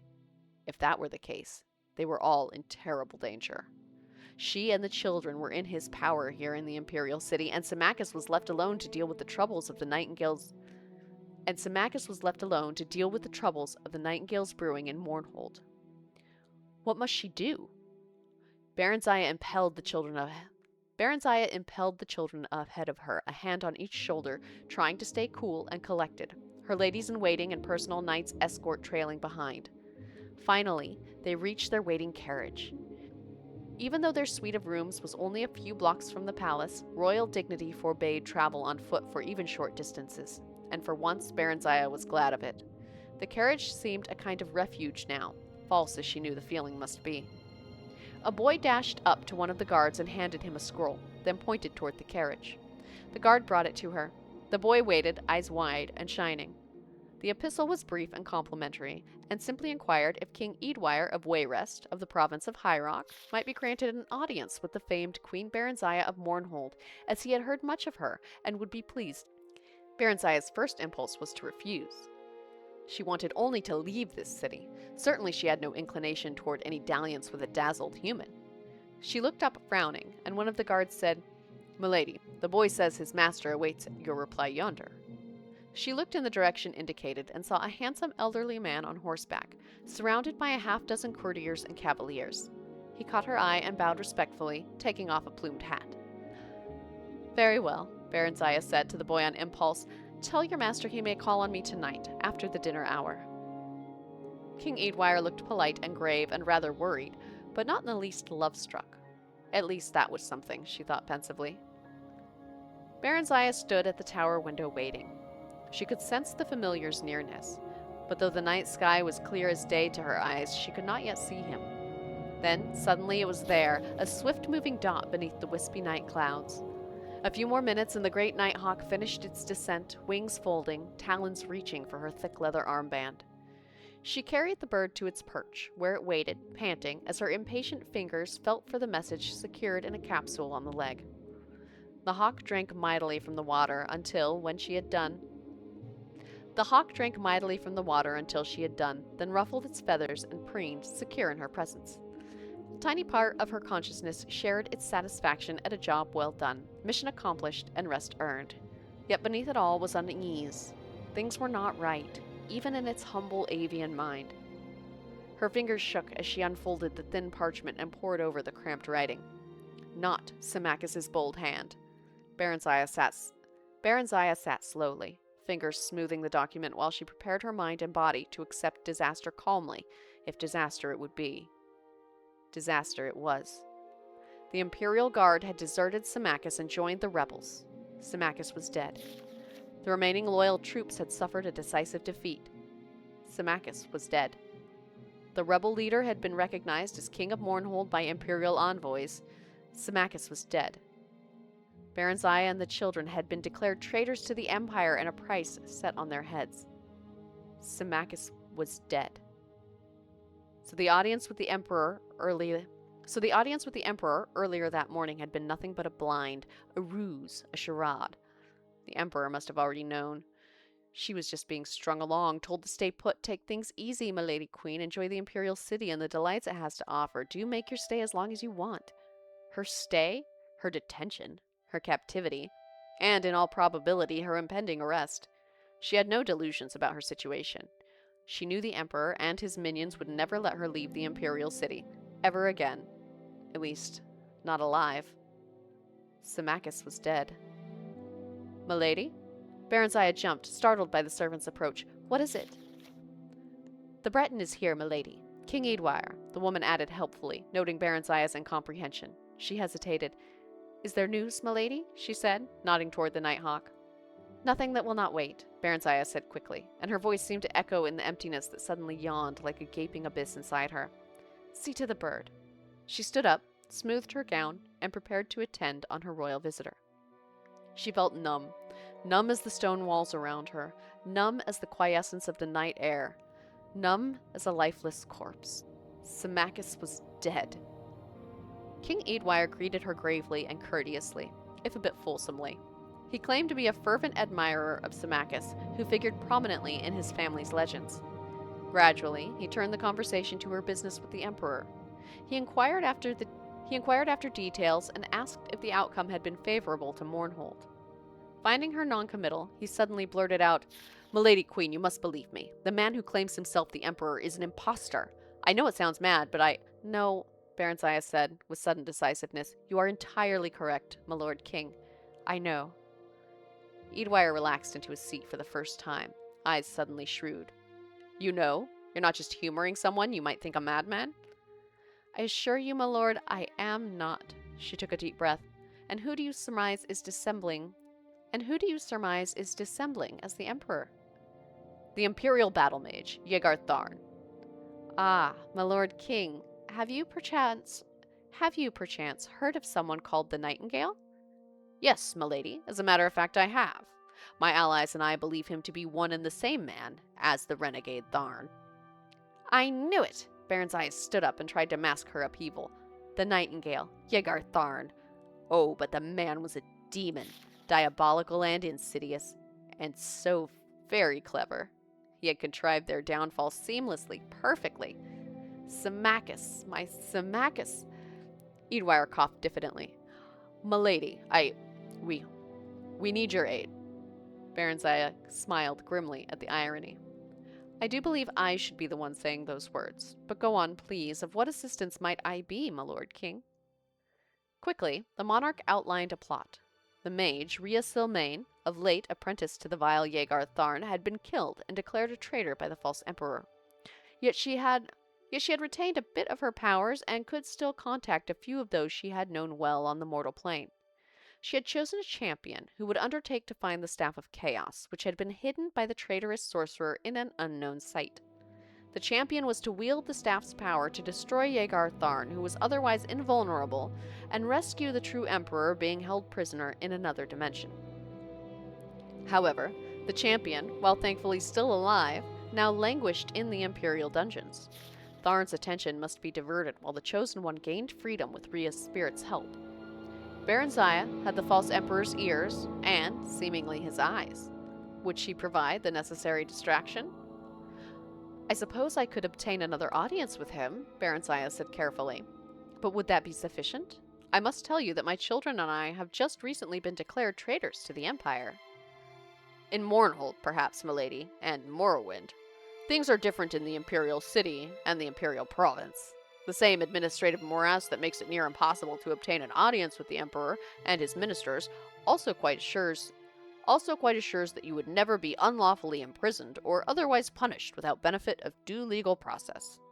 In your case, my lady, and your children's, the situation is further exacerbated by your royal rank. As queen and heirs apparent, your persons are considered inviolable, sacrosanct, in fact. The king grinned. The imperial bureaucracy, my lady, is a double-edged claymore. So, at least she and the children were safe for the time being. Then a thought struck her. My lord king, what did you mean earlier when you said I had the false emperor's eyes? And seemingly at that. Edwire looked uncomfortable. It was whispered among the servants that Yegar Tharn kept your likeness in a sort of shrine in his chambers. I see. Her thoughts wandered momentarily to that insane romance of hers with the Nightingale. She had been madly in love with him, foolish woman, and the man she had once loved had caused to be killed. And the man she had once loved had caused to be killed the man she truly did love. Loved. He's gone now. She still couldn't bring herself to accept the fact that Symmachus was dead. But even if he is, she told herself firmly, my love is alive and remains. He would always be with her, as would the pain of living the rest of her life without him, the pain of trying to survive each day, each night, without his presence, his comfort, his love, the pain of knowing he would never see his children grow into a fine pair of adults, who would never know their father, how brave he was, how strong, how wonderful, how loving, especially little Morgaya. And for all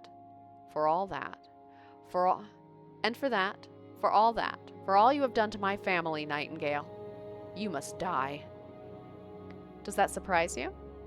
Edwire's words broke into her thoughts. Oh, does that surprise you? Wrong voice. Edwire's words broke into her thoughts. What? Does what surprise me? Your likeness in Tharn's room. Oh, her features set imperturbably. Yes. And no? Edwire could see from her expression that she wished to change the subject. He turned once again to their plans. Our chosen one may need a few days to escape, milady. Can you gain him a bit more time? You trust me in this, my lord king? Why? We are desperate, milady. We have no choice. But even if we did, why, yes, I would trust you. I do trust you. Your husband has been good to my family over the years. The Lord Symmachus is dead. What? Barenziah related the recent events quickly and coolly. My lady queen, but how dreadful! I'm so sorry. For the first time, Barenziah's glacial poise was shaken. In the face of sympathy, she felt her outward calm start to crumble. She gathered her composure and willed herself to stillness. "Under the circumstances, milady, we can hardly ask—" "Nay, good my lord, under the circumstances, I must do what I may to avenge myself upon the murderer of my father's children." A single tear escaped the fortress of her eyes. She brushed it away impatiently. "In return, I ask only that you protect my orphaned children, as you may." Eadwire drew himself up. His eyes shone. "Willingly do I so pledge, most brave and noble queen. The gods of our beloved land, indeed, Tamriel itself, be my witnesses." His words touched her absurdly, yet profoundly. "I thank you from my heart and my soul, good my lord King Eadwire. You have mine and my children's everlasting good." She broke down. I need a little more water. 1 sec. And this is definitely the long book. She did not sleep that night, but sat in a chair beside her bed, hands folded in her lap, thinking deep and long into the waxing and waning of the darkness. She would not tell the children, not yet, not until she must. She had no need to seek another audience with the Emperor. A summons arrived at first light. She told the children she expected to be gone a few days, bade them give the servants no trouble, and kissed them goodbye. Morgiah whimpered a bit. She was bored and lonely in the imperial city. Helseth looked dour but said nothing. He was very like his father. His father. At the imperial palace, Barenziah was escorted not into the great audience hall, but to a small parlor where the emperor sat at a solitary breakfast. He nodded a greeting and waved his hand toward the window. "Magnificent view, isn't it?" Wait, that was the wrong voice for that guy. "Magnificent view, isn't it?" Barenziah stared out over the towers of the great city. It dawned on her that this was the very chamber where she'd first met Tiber Septim all those years ago. Centuries ago. Tiber Septim. Another man she had loved. Who else had she loved? Symmachus, Tiber Septim, and Straw. She remembered the big, blonde stable boy with sudden and intense affection. She never realized it till now, but she had loved Straw. Only she had never let him know. She had been so young then. Those had been carefree days, halcyon days. Before everything, before this, before him. Not Symmachus, the nightingale. She was shocked in spite of herself. The man could still affect her, even now, even after all that had happened. A strong wave of inchoate emotion swept over her. When she turned back at last, Uriel Septim had vanished, and the nightingale sat in his place. "You knew," he said quietly, scanning her face. "You knew instantly. I wanted to surprise you. You might have at least pretended." Barenziah spread her arms, trying to pacify the maelstrom churning deep inside her. "I'm afraid my skill at pretense is no match for yours, my liege." He sighed. "You're angry." "Just a little, I must admit," she said. She said icily, "I don't know about you, but I find betrayal a trifle offensive." "How human of you." She took a deep breath. "What do you want of me?" "Now you are pretending." He stood up to face her directly. "You know what I want of you." "You want to torment me. Go ahead. I'm in your power, but leave my children alone." No, I don't want that at all, Barenziah." He came near, speaking low in the old caressing voice that sent shivers cascading through her body. Oh, I said that all wrong, didn't I? No, I don't want that at all, Barenziah." He came near, speaking low in the old caressing voice that had sent shivers cascading through her body. The same voice that was doing the same thing to her here and now. "Don't you see? This was the only way." His hands closed on her arms. She felt her resolve fading, her disgust at him weakening. You could have taken me with you." Unbidden tears gathered in her eyes. He shook his head. "I didn't have the power. But now, I have it all. Mine to have, mine to share, mine to give, to you." He once more waved his hand toward the window in the city beyond. All Tamriel is mine to lay at your feet. And that is only the beginning." "It's too late. You left me to him." "He's dead. The peasant's dead a scant few years. What do they matter?" "The children can be adopted by me, and we'll have others together, Barenziah. Oh, and what children they'll be! What things we shall pass on to them! Your beauty and my magic. I have powers you haven't even dreamt of, not in your most untamed imaginings. He moved to kiss her. She slipped his grasp and turned away. I don't believe you. You do, you know. You're still angry, that's all. He smiled, but it didn't reach his eyes. Tell me what you want, Barenziah. Barenziah, my beloved. Tell me it shall be yours. Her whole life flashed in front of her. The past, the present, and the future still to come. Different times, different lives, different Barenziahs. Which one was the real one? Which one was the real Barenziah? For by that choice she would determine the shape of her fate. She made it. She knew. She knew who the real Barenziah was and what she wanted. A walk in the garden, my liege, she said. A song or two, perhaps. The nightingale laughed. You want to be courted. And why not? You do it so well. It's been long, besides, since I've had the pleasure. He smiled. As you wish, my lady Queen Barenziah. Your wish is my command. He took her hand and kissed it. Now and forever. And so they spent their days in courtship, walking, talking, singing, and laughing together, while the Empire's business was left to subordinates. I'd like to see the staff, Barenziah said idly one day. I only had a glimpse of it, you'll recall. He frowned. Nothing would give me greater pleasure, Heart's Delight, but that would be impossible. You don't trust me, Barenziah pouted, but softened her lips when he leaned over for a kiss. Nonsense, love. Of course I do. But it isn't here, he chuckled. In fact, it isn't anywhere. He kissed her again, more passionately this time. You're talking in riddles again. I want to see it. You couldn't have destroyed it. Ah, you've gained in wisdom since last we met. You inspired my hunger for knowledge somewhat. She stood up. The Staff of Chaos can't be destroyed, and it can't be removed from Tamriel, not without the direst consequences to the land itself. Ah, you impress me, my love. All true. It is not destroyed, and it is not removed from Tamriel, and yet, as I said, it isn't anywhere. Can you solve the puzzle? He pulled her to him, and she leaned into his embrace.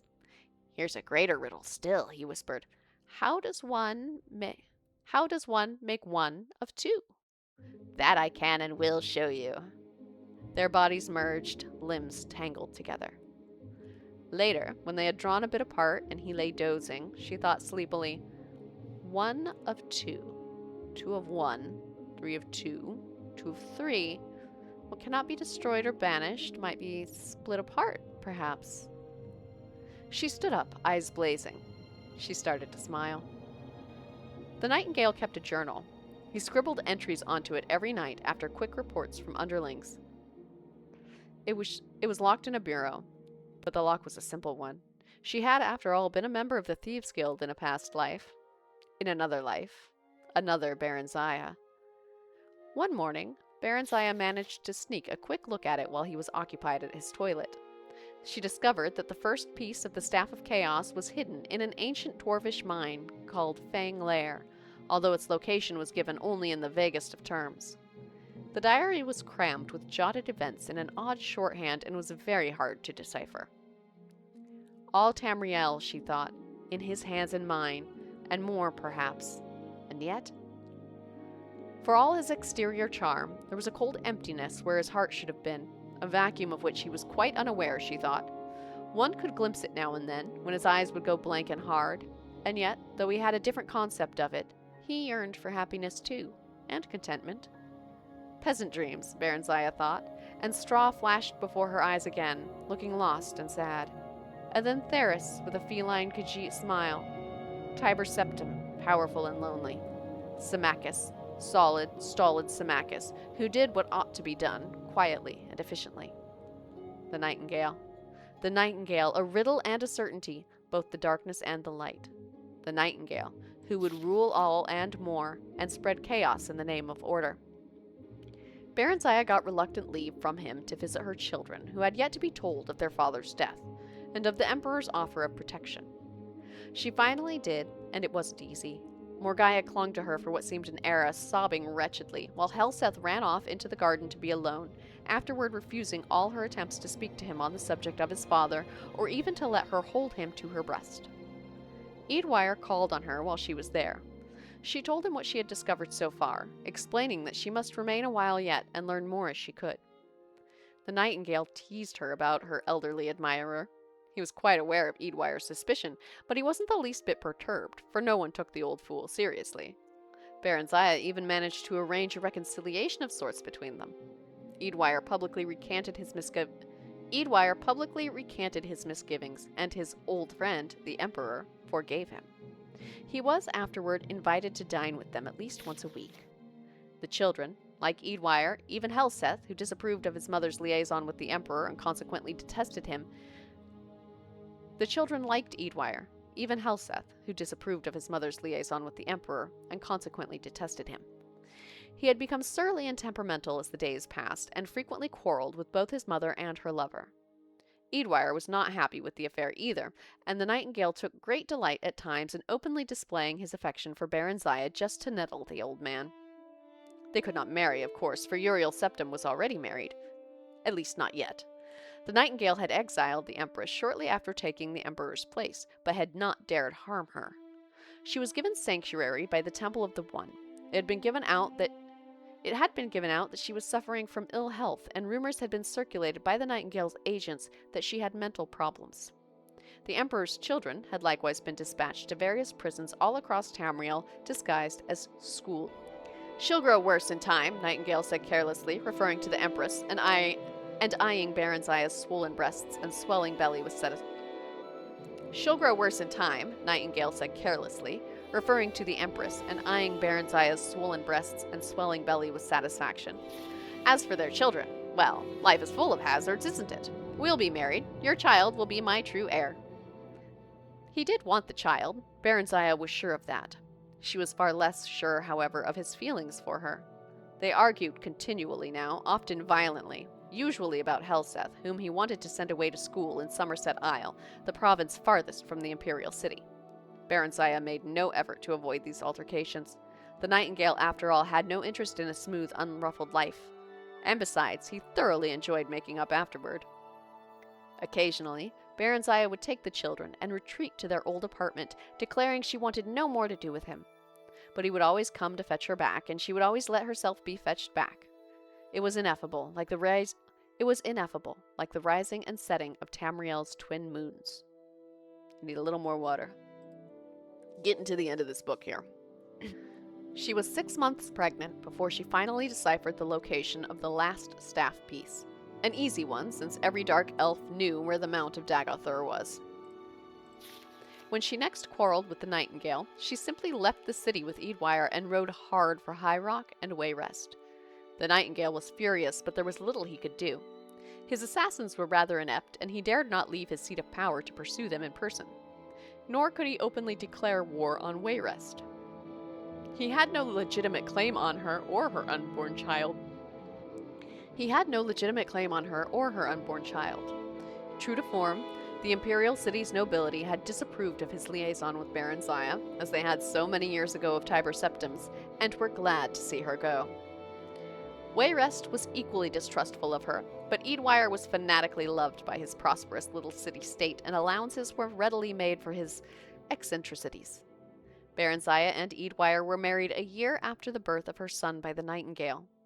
In spite of this unfortunate fact, Eadwire doted on her and her children. She, in her turn, did not love him, but was fond of him, and that was something. It was nice to have someone, and Wayrest was a very good place for children to grow up, while they waited and bided their time, and prayed for the champion's success in his mission. Barenziah could only hope that he wouldn't take very long, whoever this unnamed champion was. She was a dark elf, and she had all the time in the world. All the time. But no more love left to give, and no more hatred left to burn. She had nothing left. Nothing but pain and memories, and her children.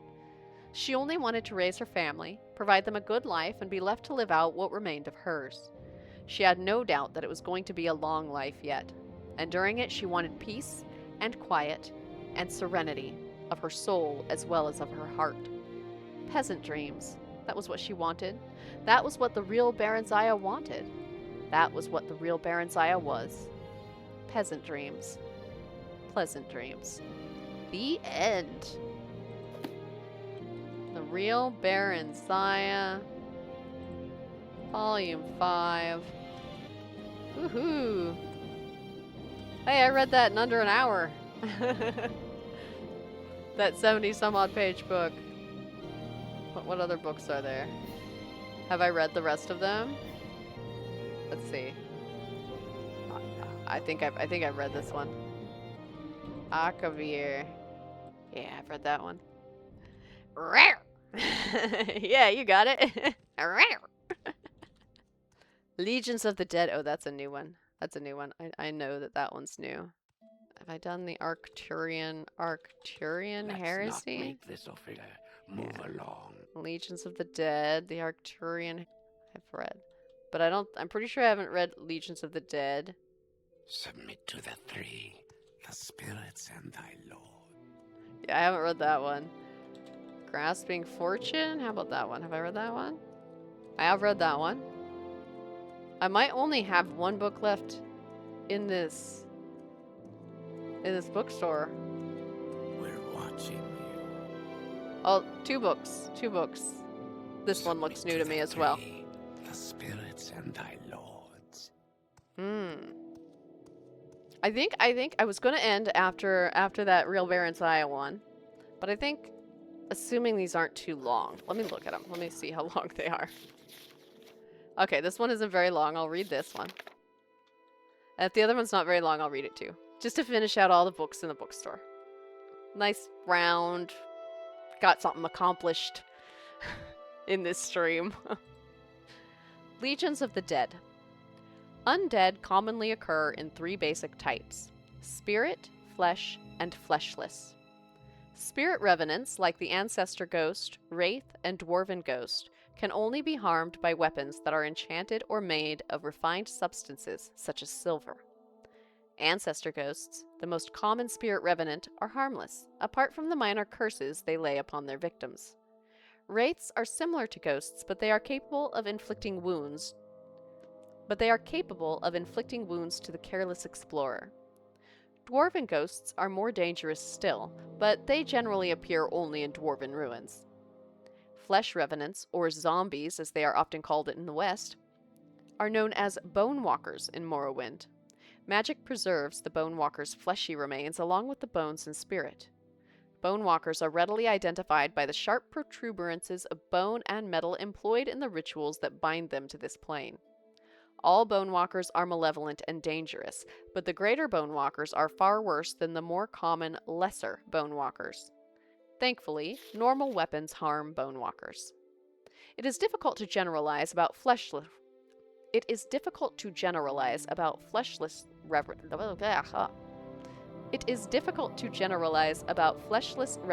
or skeletons. The agility and fighting ability of the animated remains may depend on the abilities of the revenant's former life, and may therefore be weak or strong, or more or less capable with weapons and shields. Fortunately, enchanted weapons are not needed to destroy skeletons. An exception is a Bone Lord, a peculiar form of revenant that seems to derive its powers more from its spirit energies than from the substance of its skeletal remains. Bone Lords are very powerful and very dangerous. Normal weapons do not affect them. Vampires were believed to be extinct in Morrowind for centuries. Dunmer culture has a special hatred for vampires, and in earlier times the Ordinators and Buoyant Armigers hunted them to extinction. In recent years, however, vampires have either begun to sneak into Morrowind, or long dormant ones have been awakened. Vampires vary in their substance and power according to their age and accumulated lore, but even the weakest vampire is immeasurably stronger than most other undead. Note: ash vampires are not vampires and are not undead. Ash vampires are extremely dangerous. While their spirit and substance may indeed be preserved by some magical process, the holy warriors of the Tribunal Temple report that spell effects known to affect the undead have no effect on ash vampires. Alright, Legions of the Dead. Watch yourself. We'll have no trouble. And there was one other book around here that I hadn't read. It was this one. No, it was this one. Progress of Truth. Let me double check. Yeah, I have not read that one. I'm an orc! Thank you for the redeem. And I see Kitty kept me as a possum for a while there. Alright, this Progress of Truth. For some reason, this book reminds me a little bit of a watermelon. I think you got the green and the red, and it looks a little bit like seeds. Maybe it's just me. Okay. Last book of the stream. And then I'll have read everything in this bookstore. Progress of Truth. Compiled by the Dissident Priests. Excerpt. Concerning the points of temple doctrine challenged by the dissident priests. 1. The divinity of the tribunal. Temple doctrine claims their apotheosis was miraculously achieved through questing, virtue, knowledge, testing, and battling with evil. Temple doctrine claims their divine powers and immortality are ultimately conferred as a communal judgment by the Dunmer ancestors, including, among others, the good Daedra, the prophet Veloth, and Saint Nerevar. Dissident priests ask whether Dagoth-Ur's powers and the tribunal's powers might ultimately derive from the same source, Red Mountain. Sources in the Apocrypha suggest that the tribunal relied on profanely enchanted tools to achieve godhead, and that those unholy devices were the ones originally created by the ungodly Dwemer sorcerer Kagranok. Where was I at?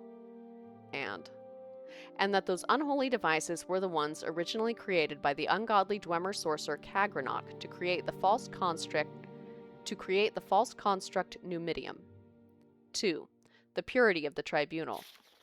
The dissident priests say that the temple has always maintained a public facade, represented by the hieroglypha, the priestly writings, and a hidden face, represented by the apocrypha, the hidden writings. The public account portrays the actions of the tribunal in a heroic light, while the hidden writings reveal secrets, untruths, inconsistencies, conflicting accounts, and various interpretations which hint at darker and less heroic motives and actions of the tribunes.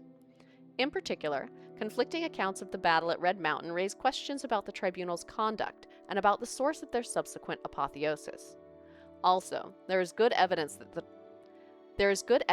the tribunal has been concealing the true nature of the threat posed by Dagoth-Ur at Red Mountain, misleading the people about the tribunal's ability to protect Morrowind from Dagoth-Ur, and concealing a recent dramatic diminishing of the tribunal's magical powers. 3. Temple accounts of the Battle of Red Mountain. Ashlander tradition does not place the tribunal at Red Mountain and holds that the Dwemer destroyed themselves rather than that Nerevar destroyed them. Ashlander tradition further holds that Nerevar left Dagoth-Ur guarding the profane secrets of Red Mountain, while Nerevar went to confer with the Grand Council, i.e. the tribunal, that Nerevar died at the conference, not of his wounds, according to the Ashlanders, but from treachery, and that subsequently the tribunal confronted a defiant Dagoth-Ur within Red Mountain, then drove Dagoth-Ur beneath Red Mountain when he would not yield to their will. 4. Veneration of the Daedra, saints, and ancestors. While challenging the divinity of the tribunal, the dissidents do not challenge the sainthood or heroism of the tribunal. In fact, the dissident priests advocate restoring many of the elements of fundamentalist ancestor worship as practiced by the Ashlanders and by Saint Veloth. Exactly how this would work is debated inconclusively within the dissident priests. 5. Denial of the prophecies of the Incarnate and persecution of the Nerevarines. Though no consensus exists among the dissidents about whether the Nerevarine prophecies are genuine, all agree that the persecution of the Nerevarines is unjust and politically motivated. The dissident priests do not reject mysticism, revelation, or prophecy as part of the religious experience. The dissidents have not resolved the issue of true or false insights. They have studied the mysticism of the Ashlander ancestor cults, in particular the rites of the Ashlander seers and wise women, and prophecies of the Incarnate. Many among the dissident priests have come to believe that the Nerevarine prophecies are genuine and have made a systematic study of prophecies recorded in temple archives. 6. Authority of the Archcanon and Ordinators. The dissident priests reject the authority of the Archcanon and the Ordinators. The temple hierarchy has been corrupted by self-interest and politics and no longer acts in the best interests of the temple or its worshippers. The dissident priests believe the Archcanon and Ordinators speak for themselves, not for the tribunal. 7. The Inquisition and the use of terror and torture by the Ordinators. Within the temple hierarchy, it is an open secret that the ordinators rely on abduction, terror, torture, and secret imprisonment to discourage heresy and dissent. The dissident priests feel the ordinators are either out of control or tools used to maintain a corrupt priesthood in power. 8. Fundamentals of Temple Doctrine: charity for the poor, education for the ignorant, protection.